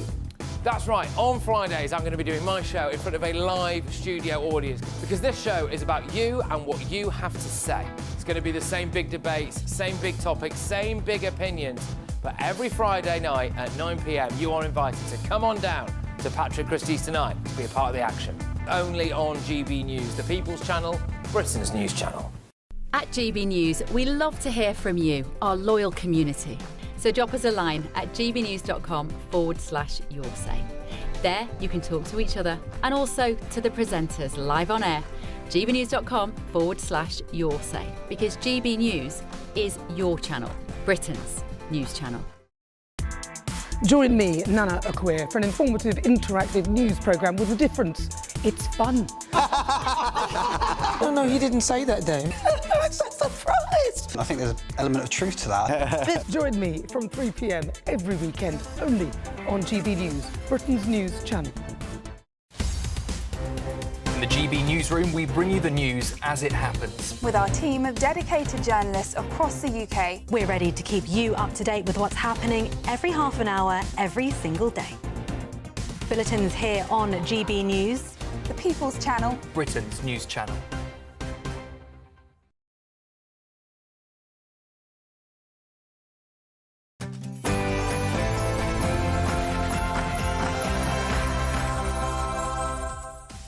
It's 11 o'clock on Wednesday, the 3rd of December, live across the UK, Britain's Newsroom with Andrew Pearce and Miriam Cates. Well, the Reform UK leader, Nigel Farage, has slammed reports that he expects an election deal with Tories to pave Reform's path to Downing Street. He's called it ludicrous. And the Royals and the Prime Minister will welcome the German President Frank-Walter Steinmeier to Britain today for a state visit. More evidence we're cozying up to the EU. Can you contain your excitement? And Scottish Labour is to call on the government to urgently clarify whether an inquiry into grooming gangs in Scotland will be held. Well, they've settled 8 wars. This would be the 9th, and our people are over in Russia right now to see if we can get it settled. Not an easy situation, let me tell you. What a mess. President Putin declares Russia is ready for war with Europe after US peace talks on Ukraine broke down. And a higher number of people are now contacting their GP surgery online rather than by phone. Has this worked for you? Or do you still join, like Andrew, the huge phone scramble at 8 o'clock in the morning?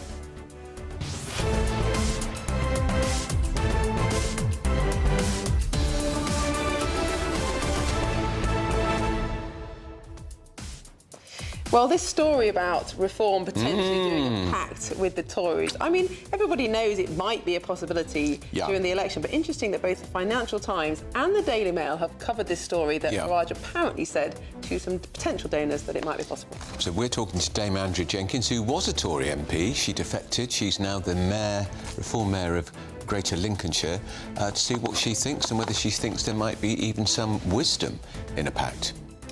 Well, let us know your thoughts on all those talking points today. gbnews.com/yoursay. But here's the news with Sam Francis.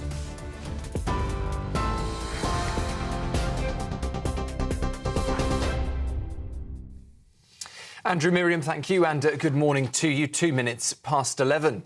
Well, the Kremlin is insisting it's wrong to say that Vladimir Putin has rejected a US peace proposal for Ukraine after talks in Moscow ended with no compromise on Russia's demand for territorial concessions. Russian officials have called the meeting with Donald Trump's envoys constructive, but Ukraine's President Zelensky says his team is now preparing for fresh talks in the United States. It comes as NATO's foreign ministers are gathering in Brussels, while the EU chief, Ursula von der Leyen, has confirmed a provisional deal to end all Russian gas imports by 2027.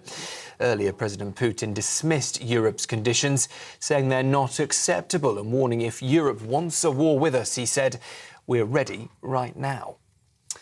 Here, the Health Secretary says he's had it with the British Medical Association, accusing the Doctors' Union of juvenile delinquency as resident doctors plan a 5-day walkout just before Christmas. Wes Streeting says the strike, starting on the 17th of December, is irresponsible and high risk, warning the NHS is already under New Year's Eve level pressure. The BMA says it's still open to calling off the strikes, but the government says it cannot go further on pay. Well, earlier this morning, Wes Streeting told us the industrial action now poses a different order of magnitude of danger for patients. It is unnecessary. Resident doctors have had a 28.9% pay rise, the highest in the public sector 2 years on the trot, and I suspect there aren't many people watching this morning who've had a 28.9% pay rise. So I think it's completely unreasonable for the doctors to be threatening strike action. It's also unnecessary. We want to work with them on things like increasing the number of jobs and training places and their working conditions. So they've got a government that wants to work with them.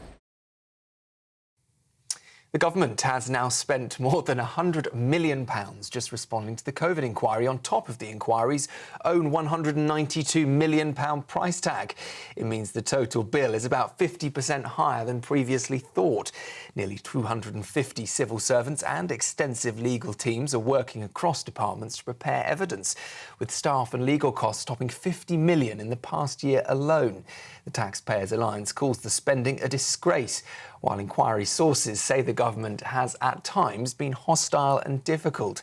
The Cabinet Office insists, though, it's committed to cooperating and learning lessons from the pandemic. A parliamentary inquiry says there was no deliberate attempt by ministers to collapse the trial of 2 men accused of spying for China, but it found the system failed spectacularly. Christopher Cash and Christopher Berry were due to face trial in October before prosecutors suddenly dropped the case, sparking claims the government intervened to protect relations with Beijing. Peers and MPs say the National Security Committee has confirmed there was no coordinated effort to stop the prosecution, just shambolic communication and systemic breakdowns between prosecutors and officials. Well, breaking in the last few minutes, the Women's Institute has confirmed it will ban transgender women from becoming members, announcing the change will take effect from April next year. The organisation says it's acting with regret and sadness, but that April's Supreme Court ruling on biological sex leaves it with no legal choice if it wants to remain a recognised women's charity. Chief Executive Melissa Green says the WI has proudly welcomed trans women for more than 40 years and insists transgender women are women, but formal membership will now be restricted to biological women only. The government is hailing new figures showing more patients are now contacting their GP online than by phone after every surgery in England was ordered to offer weekday digital bookings. The ONS says around 8 million patients recently used online requests, which the Health Secretary's called a major step towards ending the 8 a.m. scramble for appointments. Almost all practices now offer online consultations, but the BMA, in formal dispute with ministers, warns surgeries could be overwhelmed. And 12,000 properties in Kent and East Sussex are still without water for the 5th day running because of a problem at a treatment work in the Tunbridge Wells area. South East Water says it is working with local councils and other organisations to find the best solutions for those who still don't have supplies. 2,000 homes and businesses, though, were reconnected yesterday. Those are the 11 o'clock headlines. Let's take a look now at the markets. Cheers Britannia Wine Club proudly sponsors the GB News Financial Report. 6 minutes or 7 minutes past 11 now. Here are the markets for you. The pound will buy you $1.3277 and €1.1401 euros. The price of gold is £9,691 and 96 pence per ounce. And the FTSE 100 is at 9,691 points. Cheers Britannia Wine Club proudly sponsors the GB News Financial Report.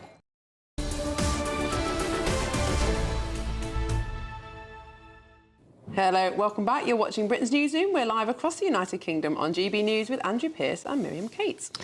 Splashed on the front page of the Financial Times, the extraordinary claim that Nigel Farage told potential donors that he would do a deal with the Tory party in the run-up to election to try to ensure victory. Now, Nigel Farage has categorically denied those claims. He took to Twitter, he posted a false story in the FT tonight, claims Reform would do a deal with the Tories. After 14 years of dishonesty and lies, they should never be forgiven. The idea I'd work with them is ludicrous. So let's see what Dame Andrea Jenkins makes it. She is the Mayor of Greater Lincolnshire, a Reform UK board member and a former Tory MP too. Dame Andrea, lovely to see you. Good morning, how are you? And you as well. All good, thank you. How are you both? Very good. Now, Nigel Farage is emphatic. The Financial Times story, he says, is not true. What do you say? Completely agree, Andrew. I mean, isn't it funny how they don't name who this donor is, etc. I was in the Whip's office and I saw how stories can get planted from Whip's offices, CCHQ press teams to try and actually put pressure on opposition parties, and this is what I believe is happening here.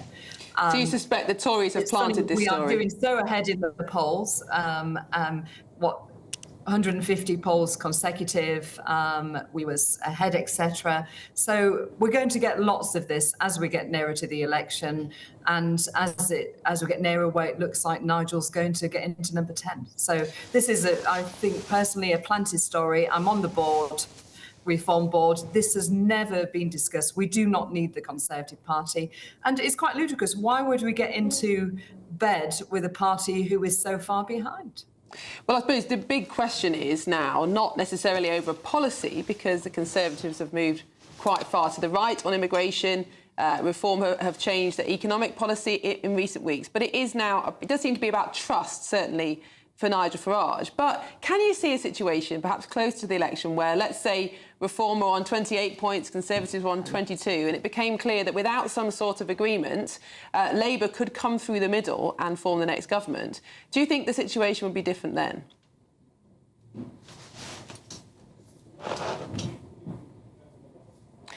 Oh dear. Sadly, we've lost Dame Andrea. We'll get her back. Of course, we are building up to the main moment, of course, when King Charles and Queen Camilla host the first German state visit to the UK in 27 years. There's going to be a state banquet and ceremony events in Windsor on Wednesday. We're very scathing about this. Is that because I know what this is about. It's about Starmer cozying up to the EU. He's just ignoring the fact that people voted to leave the European Union. Everything he does on the EU is about getting closer and closer and closer. And nobody in this country has even heard of the President of Germany, including me and you. That is true. But he's the head of state. Do you think this is more about just having good relations with one of the most powerful countries in Europe and a very important partner? I think it's very significant that we had a Tory government for 14 years and he wasn't invited then. The President wasn't invited then, and Starmer's been in 5 minutes. And mind you, I'm amazed that it's not Starmer going to Germany, because he's never here, Keir, normally.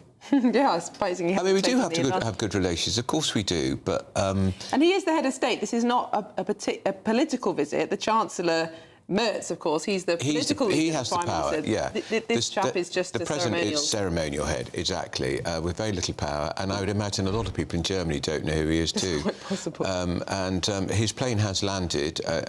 Where is it? Is it at Bryce Norton? I'm not sure. We'll let you know where it's landed. I think that says Heathrow Airport. Oh, it's at Heathrow Airport. Yeah, but so the King won't meet him off the plane. It'll be a senior royal, and I'm pretty sure it's going to be the Prince and Princess of Wales, which again is a sign of how much importance is being attached to this visit by the British government, because this visit comes around not because of the King, it comes around because of the government of the day. We can see cars arriving. That will be the Prince and Princess of Wales, who will do their bit, there will be... Remember, what's his name again? German President? Oh, Andrew, I've got to find it now. It was double-barrelled. Yes, we have to keep looking. Had a Walter in it. I'm afraid I can't remember. Yeah. So Frank Walter Steinmeier. I bet he's got silver hair. And his wife, Miss Elke Budenbender. Oh, so she's got she takes her own name, does she? Yes. They will have lots to discuss, of course, because Ukraine is such an important issue for the Europeans. And the Russians were accused at the start of the war of being far too friendly with the Germans were accused of being too friendly with the Russians, because, of course, they're very reliant on Russian gas and oil, and they did a lot to turn those things around. And out of all European countries, they've perhaps made the biggest new investment in their defence. The German army, Wehrmacht, was very run down. They're apparently going to spend billions and billions of euros on it. So In terms of the coalition of the willing, as you were talking about, the Germans are extremely important in what happens next in the future. Well, and it used to be seen as the wealthiest, most successful economy in Europe too. Well, they were until they turned all their nuclear power plants off and decided to go green, and then, what a surprise, their industry died. Yeah, exactly.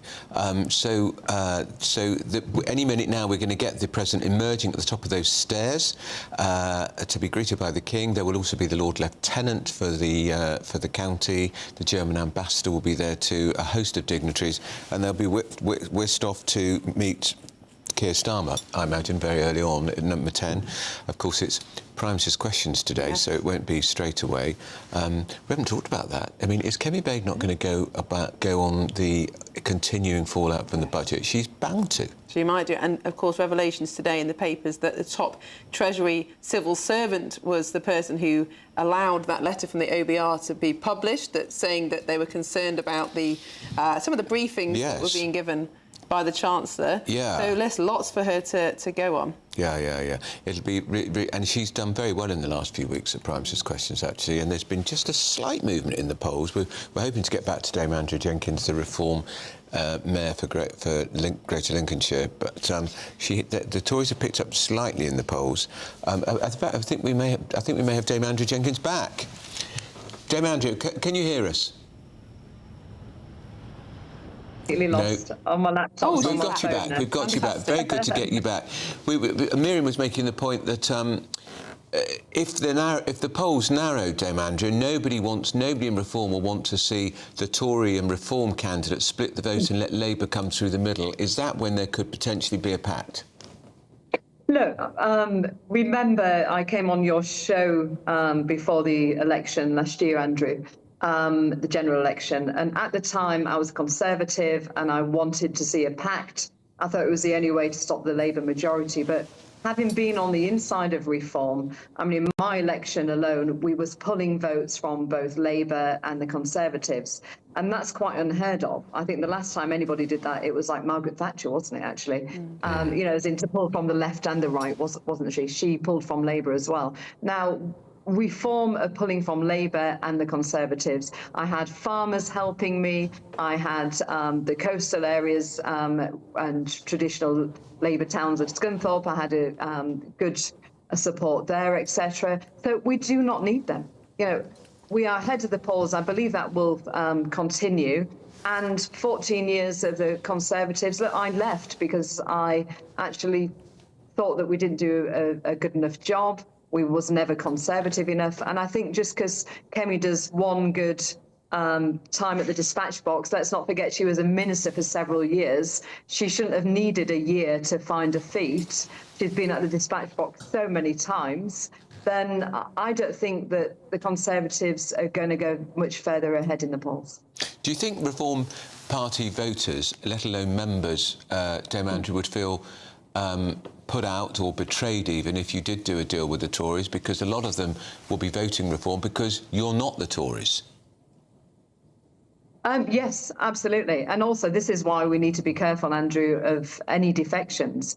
I mean, the article in the Telegraph was spot on yesterday where it said that, you know, people who want to defect, they can't expect to get a seat. We're going to be very choosy of who we take. And because, let's face it, we don't want to be Conservatives Mark II. We want to be far better, far stronger, and come up with really strong policies that's going to save Britain. Now, the momentum in terms of the polling is clearly with Reform, but on donations, it's a bit of a different story. Plenty of donors are still sticking with the Conservatives, despite them being at just 17, 18% in the polls. And we've seen consistently over the last year Conservatives raising more money than Reform. Why do you think it is, and what do you think Reform needs to do to win those donors over? Yeah, I mean, the figures are slightly flawed because you do get certain funding when you're an opposition party, don't you? You're the opposition, legal opposition, etc. His Majesty's opposition. So, look, if we're talking about funding, I've never had so much support. Remember, you was a marginal seat, Miriam. I was a marginal seat under the Conservatives for 9 years, and you get very little support. My election was fully funded. We've got a war chest for the up-and-coming Welsh elections. We're doing pretty good, but let's not forget, Conservative HQ, they've lost their main offices. They've had to downsize. They've had to close their regional office in Leeds. They've got rid of a lot of staff. So what it looks like on paper isn't necessarily mean that they're fully operational. I mean, Reform UK, the head office is thriving, it's growing. So I think proof's in the pudding, actually. How are you getting on with local councils, your council saving money, Dame Andrew? You had that unit called DOGE, Department of Government Efficiency. There were some suggestions that the councils, the officers who are paid civil servants effectively, not the councillors, have been resisting all efforts by reform to get these DOGE units in. How's it going in your part of Lincolnshire? Yeah, I mean, bear in mind, I'm separate in the fact I'm a brand new combined authority. Yeah. So what I'm doing, I'm getting a handle on things myself. I have the P&L every month. I look on the bottom line what's going out. I question, I push back and say I'm not allowing this and that. Now, I've spoke to our council leader. We meet weekly, Sean, and he's working very closely with Richard, who's now our DOGE ambassador, and of looking at savings. So it's done as, it's not a necessarily sensational level which we've seen in the past where we're grabbing headlines, but we are diligently working in the background, working with council leaders to look at savings. So it is going on. And looking ahead to the next election, obviously Reform will be looking to select candidates in, I assume, all or the vast majority of seats in the United Kingdom. That's 650 candidates that you need to find. Are you concerned that if Reform was to win a majority, so few of those candidates potentially would have parliamentary experience, it'd actually be quite difficult to govern, at least in the first few years?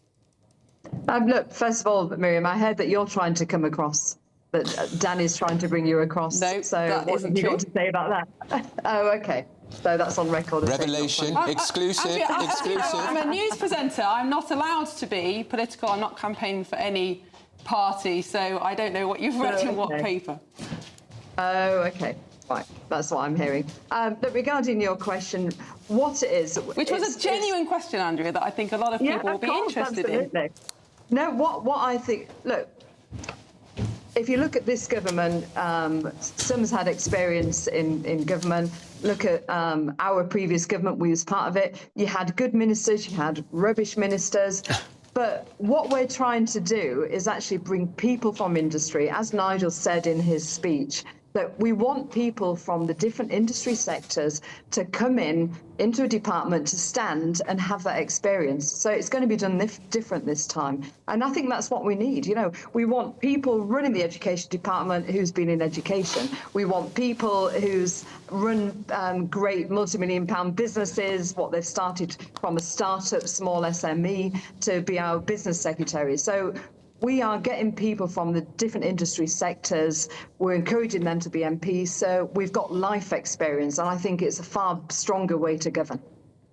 All right, that's Dame Andrew Jenkins. Always good to talk to you. She is the Reform Mayor of Greater Lincolnshire. We've got our panel back in the studio with us, Mike Parry and the former Labour MP Stephen Pound. We are waiting for this breathlessly exciting news of the German president who's about to set foot on British soil. I don't think you're showing him the proper amount of respect. The first state visit by a German president for 27 years. This is Mike Parry, Keir Starmer, sucking up to the EU. Well, does anybody know his name? Does anybody know the president's name? We've read it out 4 times, but we can't remember it. No, exactly. I love these state occasions when the military or the band are waiting at the bottom of the steps for the president. My most famous memory ever is Boris Yeltsin coming back from America, landed on Irish soil. Drunk as a skunk. The Irish army band at the bottom played the national anthem 3 times, and Boris didn't get off the plane. He was sleeping off his vodka-induced hangover. Exactly. They couldn't get him off the plane, and in the end, the scene of the steps being taken away, and all of a sudden the plane just left. But there's a there's a strange story in the Times today about David Cameron showing Angela Merkel around Chequers. I don't know if you read that. And he says, what a marvellous... Just think, Andrew, if things had been different, all this could have been yours. Yes, exactly. Yeah, but you're absolutely right about the insidious way that Keir Starmer, is once again to everybody's face. No, not moving closer to Europe, not moving closer to Europe, and yet he's trying to suck us back in there. I'm just going to make a point which I said to Miriam earlier. A little notice, hardly telegraphed, but Nick Thomas-Symonds, who is a Welsh Labour MP, he's Cabinet Office Minister, who is in charge of the reset with the European Union, is now a fully fledged member of the Cabinet for the first time, which is a sign that the Prime Minister is massively ramping up his plans to take us back into the warm embrace of Brussels. Yeah. And we also know, don't we, that behind the scenes, my old Fleet Street pal, Alistair Campbell, your old Fleet Street pal, is, according to reports, and the reports are getting louder and louder, one of a trio of people with two very senior advisors in Fleet Street who are actively working on trying to persuade Keir Starmer for a second Brexit vote. Well, hang on a second. First of all, there's no way on God's green earth we're going to have another Brexit referendum, because if we had another one and it was equally sort of 52-48, so we're going to go best out of three, and it ain't going to happen. The idea of actually having some closer trade links with the biggest market on earth makes sound sense. Danny Finkelstein, Tory, has got a big article in the paper today saying that the Labour Party would be insane not to try to go back into some sort of a customs union. Yeah. And at the next election, that is going to be... He was an ardent Remainer. Yeah. He was an ardent Remainer. And anyway, on the saner wing of the... What we need is trade relations with all countries. Yeah. We shouldn't have trade relations with Europe because Europe aren't a state. It's not mutually exclusive. Listen, we can have a trade relation with Italy for their wine, for France with their food, for Germany with their motor cars. The EU is grinding to a halt, my dear Stephen. It is grinding to a halt. I will say... Growth is falling back, inflation high. Well, not as high as here. Not as high as here, and there is a lot. The key issue here is that there are people within the European Union now looking at different options without a shadow of a doubt. There's no question about that. And when you look at what's actually happening, particularly in Hungary and also to a certain extent in Poland, a lot of people are saying, well, actually, this isn't necessarily the direction we should be in. Wouldn't it be better if Britain was at the table, part of that negotiation? No, because they're so spiteful. Our faces are pressed up against No, they're so spiteful. My good mate Richard Littlejohn wrote a fantastic column in your paper last week. He went to France on the Eurostar. Gare du Nord. Another booze. Gare du Nord, very famous railway station, which I've been through millions of times. And guess what? The Brits are kept waiting 20 minutes longer than any other passenger to get back on that plane, that train, purely because we decided we wanted to stand on our own 2 feet. Let me just return purely because of that. President Steinmeier, as far as he's been invited over here by the King. No, he's been. You know exactly how that works, Steve. Exactly. It's disingenuous. It's a down the street send an instruction. What on earth is it interest of the British cabinet to actually have Frank Steinmeier?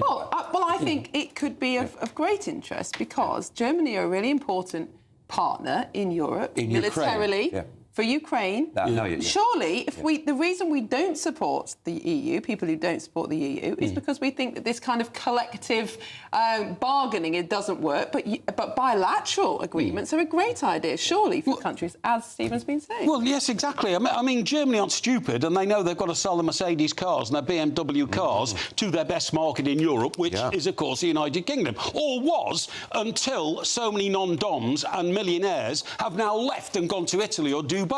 But that's the situation. And talking about The Economist, by the way, Miriam, you were talking earlier, you've seen this morning's report. Economists warn of low growth and higher bills. The budget that we've just had to suffer could have reverberations, according to the OECD, highly respected bunch of international economists, until 2029. That's how long it could flatline our economy.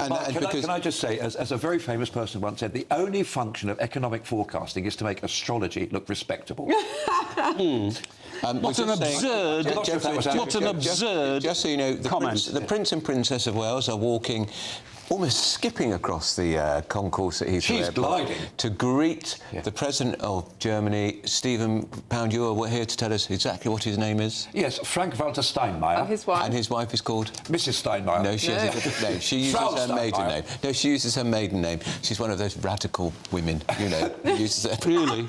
Well, at least she's not Angela Merkel. Yeah, who, of course, you know, was... Don't say it. Disaster.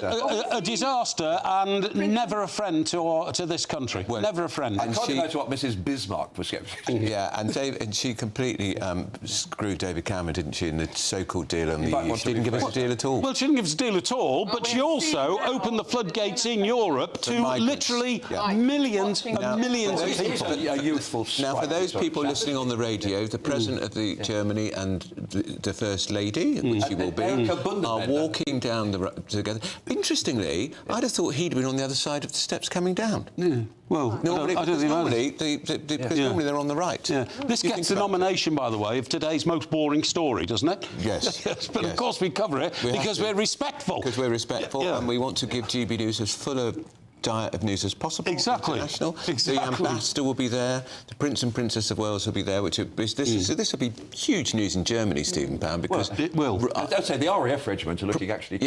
Prince and Princess of Wales are big box office everywhere, and the German President and his wife are not. Yeah, but you're absolutely right. Doesn't this illustrate the huge soft power? The huge soft power of our.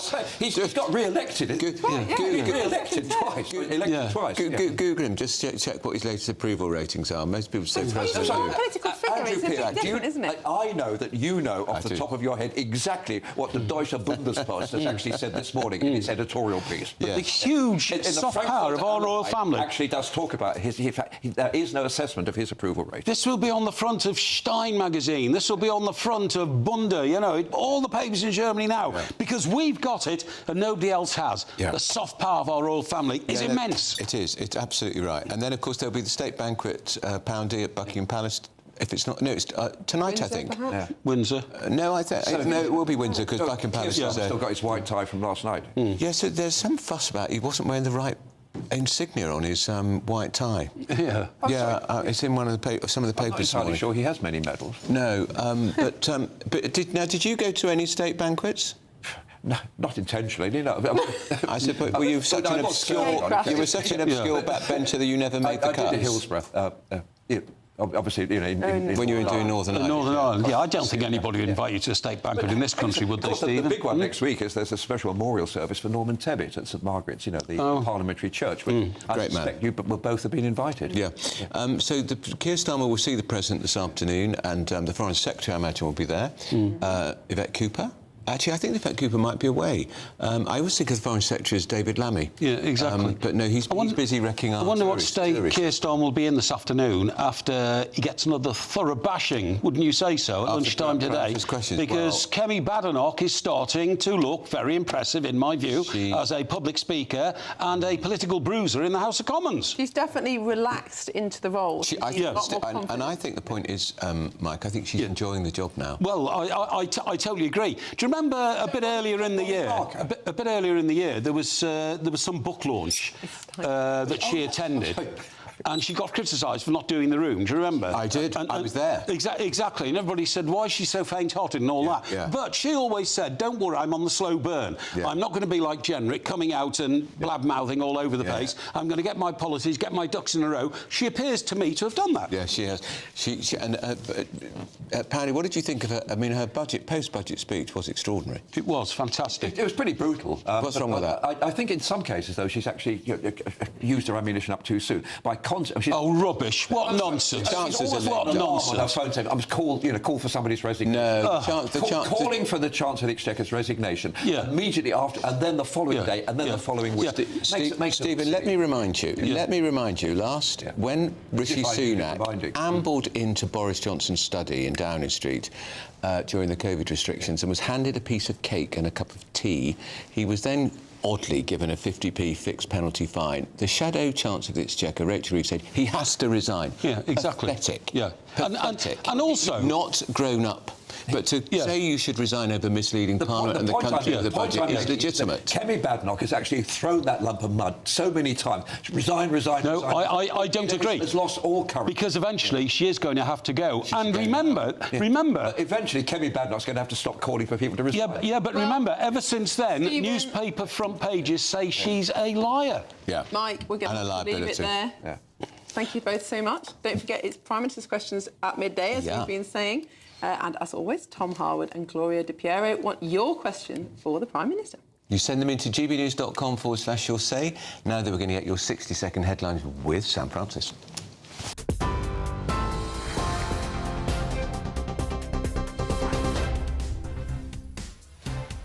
Very good afternoon, good morning to you. In fact, it's just after 11:30. Well, Ukraine peace talks have hit another deadlock. Moscow says the latest round of US negotiations was constructive, but admits no compromise on territory.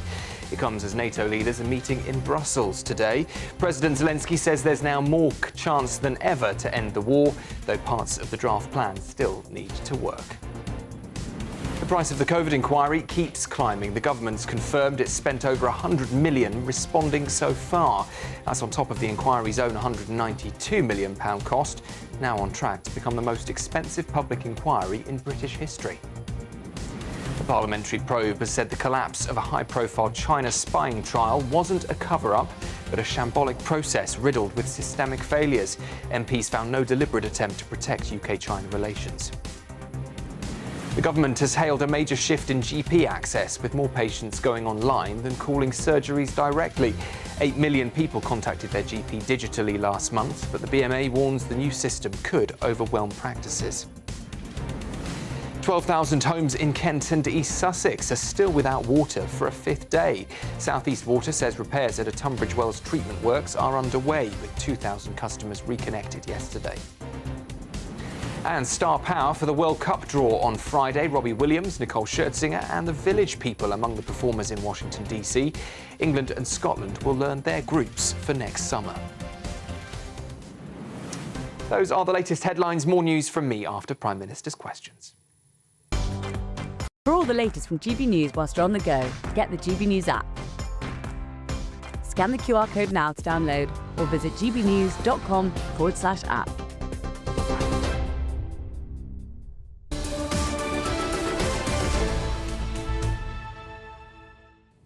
Welcome back. It's 11:34. You're watching Britain's Newsroom on GB News with Andrew Pearce and Miriam Cates. Lots of emails and texts coming in.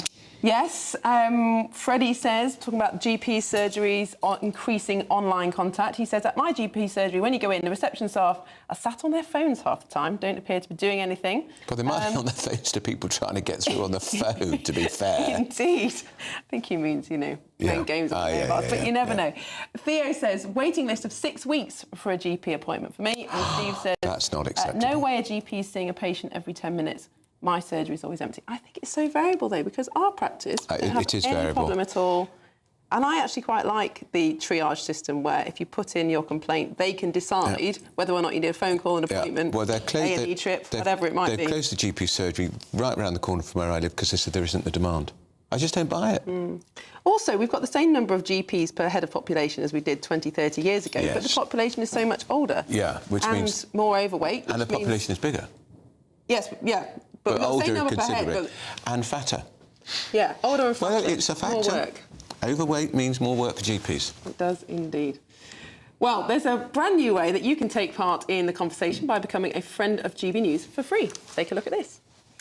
Join the community and be part of our shows by becoming a friend of GB News. Get a direct line to join the conversations that you hear us talking about every day in our programmes by commenting on Your Say and voting in You Decide polls. Access opinion, analysis and behind-the-scenes videos as we share more from the stories that you see on TV and radio. Plus, watch our shows live and on catch-up anywhere, anytime. If you love our channel, become a friend of GB News for free by scanning the QR code or going to gbnews.com/friend. Don't just watch our programmes, come and be a part of them. Well, welcome back. And Scottish Labour will urge the government today to clarify whether a grooming gang inquiry will be held, and they'll call for independent oversight of Police Scotland's review. He knows all about this. We're going to let him take the floor. Charlie Peters. Well, The Times is reporting last night that they had spoken with Alexis Jay and that she now thinks that an inquiry is needed in Scotland, clarifying her remarks after the Scottish Government's Justice Secretary, Angela Constance, has said that Alexis Jay didn't actually want an inquiry. Very difficult position for the Scottish Government to be in. And The Times also said in their report that they now think that the government's position, which is a refusal to order an investigation, is untenable. It's likely to make it untenable. Quite a strident view for a newspaper to take on this issue, having spoken to Alexis Jay.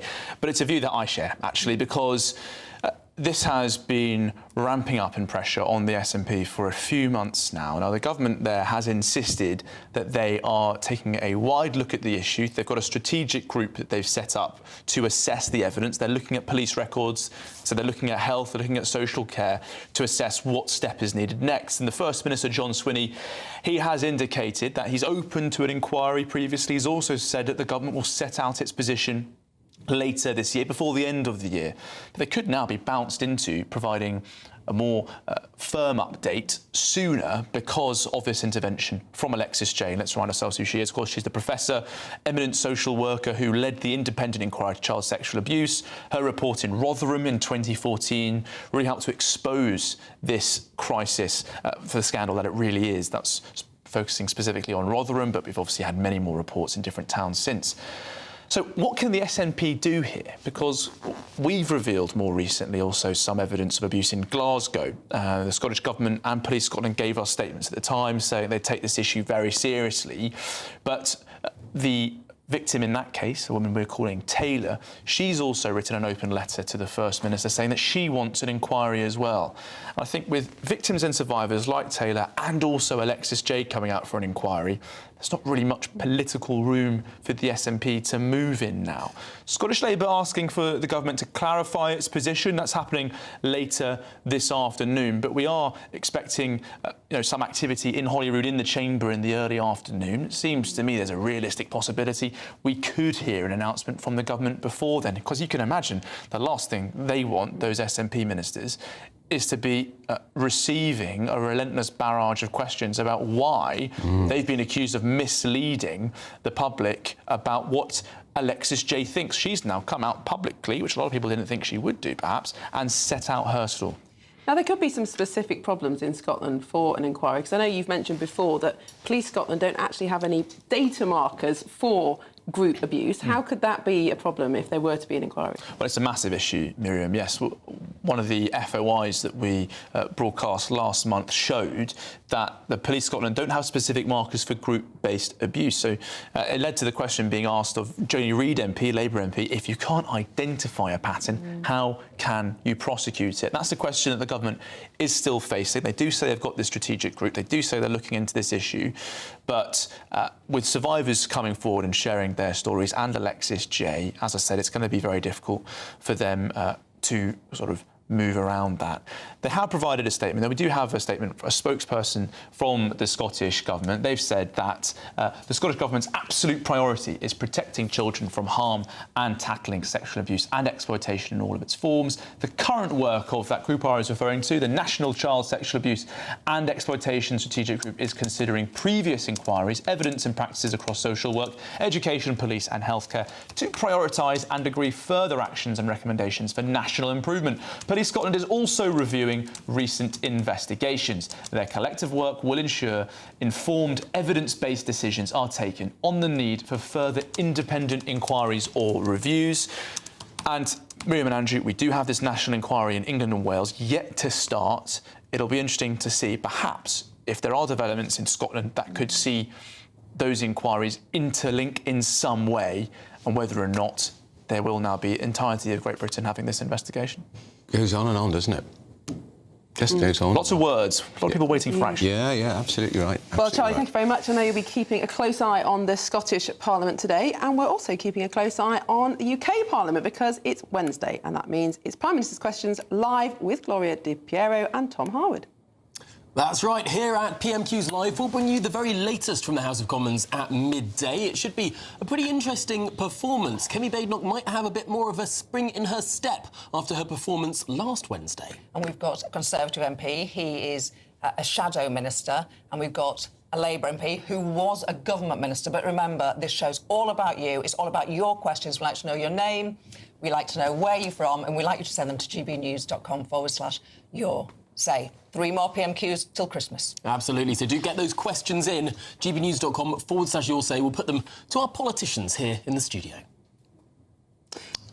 Looking forward to it. And I wonder what Kemi Badenoch's line of attack will be. It would be all about the budget, the OBR, and did Rachel Reeves mislead the country and Parliament?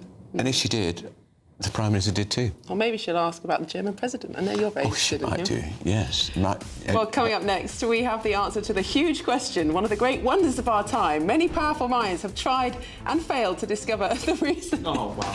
But we can finally reveal why cats are louder towards men than they are women. And Your cat is trying to escape you.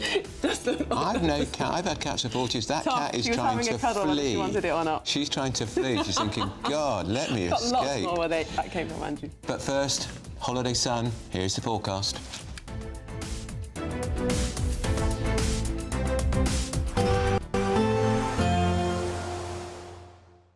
You're looking happy. Well, the forecast looks good. So you've sorted the travel insurance then? All Clear Travel Insurance sponsors GB News Travel Destinations Forecast. The weather's looking quite mixed across the Mediterranean through tomorrow and much of this week. There's further heavy rain towards the east affecting Greece, Albania and other nearby nations. Could see some severe thunder, landslides, other impacts as a result because it has been so wet recently. Other areas will also see some rain at times. There will also be some drier, sunnier bursts, but it's often going to be relatively unsettled and there is a bit more rain for many to come into the weekend. All Clear Travel Insurance sponsors GB News Travel Destinations Forecast. I'm Michelle Dewberry, this is Jubes & Co with you. Hello everyone, Patrick Christie is here. GB News, Britain's news channel. Access the stories that matter to you. Take the GB News family with you on any device. And as long as you have an internet connection, tune in to GB News anywhere on the planet or beyond. GB News, the People's Channel, Britain's news channel. No matter the state it's in, this is our nation. Join me, Jacob Rees-Mogg, for a genuine, honest discussion on where we have been, where we are going, and where we are with the people who set the direction. Tune in to State of the Nation every Monday to Thursday, 8 to 9 o'clock. Only on GB News. Bold. They are under no illusion. Ray, are you a human trafficker? Boundless. I've had enough of the nonsense, and I'm not afraid to say it. Don't get us on a BBC. Every weeknight, I tear through the headlines. The smell of gasoline. Should we be worried about it? From Westminster madness to cultural war chaos. What I'm going to do now is they are throwing things out the car as we speak. Get ready, Britain. Here we go. Patrick Christie tonight, weeknights from 9 p.m, only on GB News, Britain's news channel. At GB News, we love to hear from you, our loyal community. So drop us a line at gbnews.com/yoursay. There you can talk to each other and also to the presenters live on air. gbnews.com/yoursay, because GB News is your channel, Britain's news channel. Hi, I'm Michelle Dewberry, and my show is your opportunity to cut through all the noise and dive in headfirst to some robust debates. Ideas clash. Situation, no, because the failure is you're deliberately avoiding my point. Nothing's held back, And if you think this is the end of it, wait for more. and we do not shy away from the difficult stuff. Sometimes I want to shake people and say, if only you understood. So join me on Jubes & Co weeknights at 6 p.m, only on GB News, Britain's news channel. Join me, Nana Akweer, for an informative, interactive news programme with a difference. It's fun. No, he didn't say that, Dave. I'm so surprised. I think there's an element of truth to that. Join me from 3 p.m. every weekend, only on GB News, Britain's news channel. Mornings don't have to be tiresome, especially if you have the right company. Wake up to news as it happens, opinion and debate, and of course, a little bit of entertainment too. Because when the kettle's on, we're on. That's Breakfast on GB News, a show worth waking up for. Every morning from 6 a.m. Only on the People's Channel, Britain's news channel. We'll spread the news, you spread the word.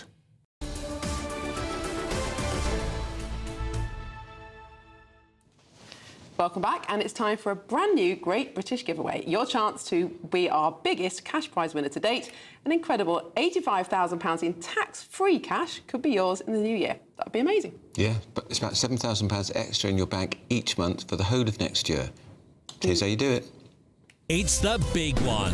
Your chance to win a whopping £85,000 in tax-free cash. The largest cash prize we've given away to date. That's like over £7,000 a month extra in your bank account each month for 12 whole months. That's a year of yes. Yes to holidays. Yes to treats. Yes to shopping trips. Yes to home improvements. What would you say yes to? For a chance to win £85,000 cash, text cash to 63225. One entry costs £2.50 plus one standard network rate message. Or text bonus to 63225. 5 entries cost £5 plus one standard network rate message. Go to gbnews.com/win. Entries start at £2.50. Call 0903 686 3232. Calls cost £2.50 plus your network access charge. Or post your name and number to GB18 PO Box 8690 Derby DE1 9TT. UK only. Entrance must be 18 or over. Lines close at 4 p.m. on the 30th of January. The winner may be contacted live on GB News, week commencing the 9th of February 2026. Please check the closing time if listening or watching on demand. Good luck.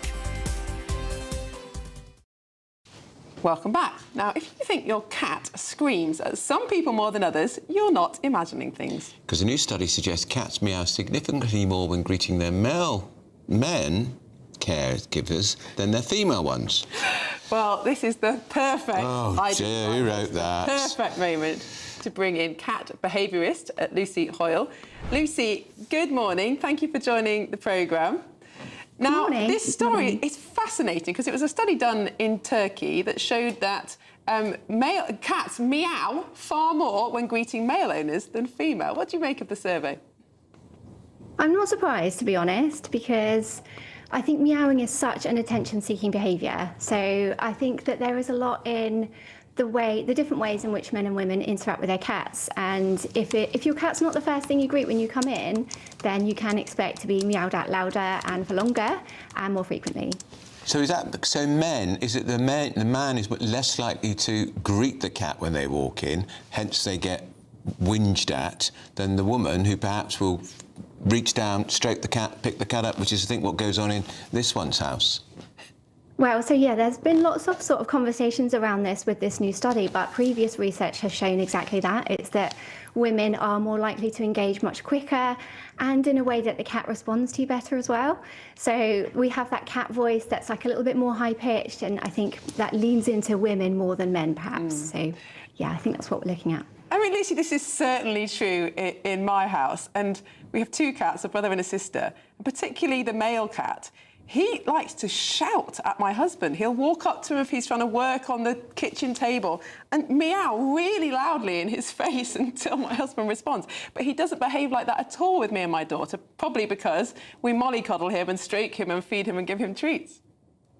Yeah, definitely. And I think that cats are such quick learners, and meowing is such an attention-seeking behaviour. So the moment your husband ignores like the low-level meowing, but then responds to their really like demanding meowing, then next time he's going to go straight for that demanding meow straight away, because your cat knows to ignore those or not to worry with those low-level ones that you're responding to, and your husband perhaps isn't.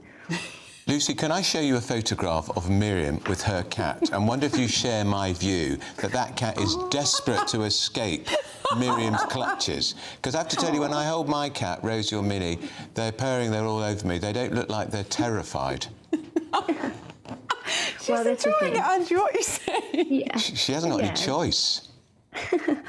Cats do like to do their own thing, don't they? So I think a lot of cats are maybe being a bit cuddled and squeezed more than they'd like, but some of them. Oh, sweetheart. What's your cat called? Yes, he has his own ways of getting his attention, and obviously I respond immediately. What do you call him? His name's Fig. Fig. Okay. And more broadly, very, very briefly, cat behaviour, absolutely fascinating. How similar are they to humans and other mammals? Oh, that's interesting. Well, they've got 4 legs. Yeah, they're not similar at all, to be fair. Cats are very unique. Yeah, and they do need, you have to have a really good understanding of cats, more than any other species. I think, for a dog, they want to come and tell you things, they want to communicate with you, whereas a cat, you've got to be properly tuned in to what they're not trying to tell you, really. Yeah, Lucy, we've got to leave it there, but thank you so much. Very important story. I think Miriam's cat needs rescuing. PMQs coming up. Kemi Badenoch taking on Sir Keir Starmer at midday. Stay with us for all the build-up.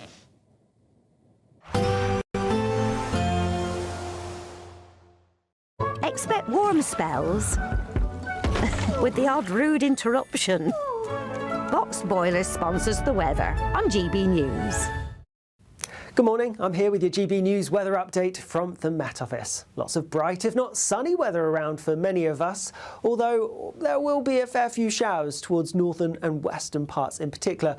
Also some southern southeastern counties seeing a few showers pushing through at times, but across central and eastern areas a lot of dry, bright, sunny weather to be had. Like I said, a fair few showers towards the north and west. Some of them could be a little bit on the heavy side, and worth bearing in mind, whilst winds will be a little bit lighter than yesterday, still a bit of a breeze towards the north and west as well. Temperatures are around average for the time of year, most places getting into high single figures or just about low double digits towards the south.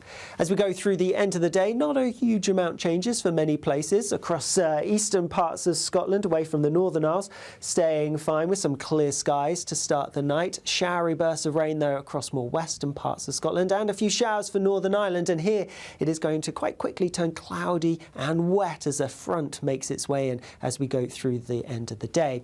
A few showers around some western and also southern coastal parts of England and Wales, but more central and eastern parts of England actually staying largely fine, like it will have been through the daytime. That front in the west that I mentioned marches its way across Northern Ireland, then pushes its way eastwards across England, Wales and Scotland as we go overnight. It could be quite heavy as it pushes through, and there will be some strong winds with it as well. Further east, clinging on to the dry weather, could be a touch of frost here, and also further west, a late frost possible as clearer skies come in behind that front.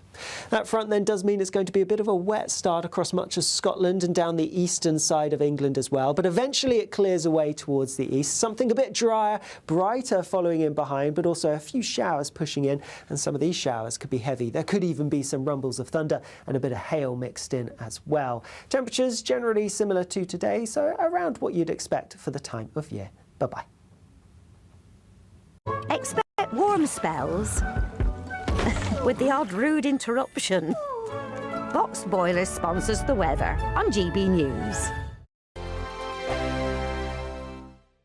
It's the greatest cash prize of the Great British Giveaway so far. A simply stunning £85,000 in tax-free cash to spend on anything you like, making 2026 your greatest year to date. That could get you that brand new car, extend and improve your home, take you away on that bucket list holiday, or just give you some peace of mind over the coming months. For a chance to win £85,000 cash, text cash to 63225. One entry costs £2.50 plus one standard network rate message, or text bonus to 63225. 5 entries cost £5 plus one standard network rate message. Go to gbnews.com/win. Entries start at £2.50. Call 0903 686 3232. Calls cost £2.50 plus your network access charge. Or post your name and number to GB18 PO Box 8690 Derby DE1 9TT. UK only. Entrants must be 18 or over. Lines close at 4 p.m. on the 30th of January. Please check the closing time if listening or watching on demand. Good luck.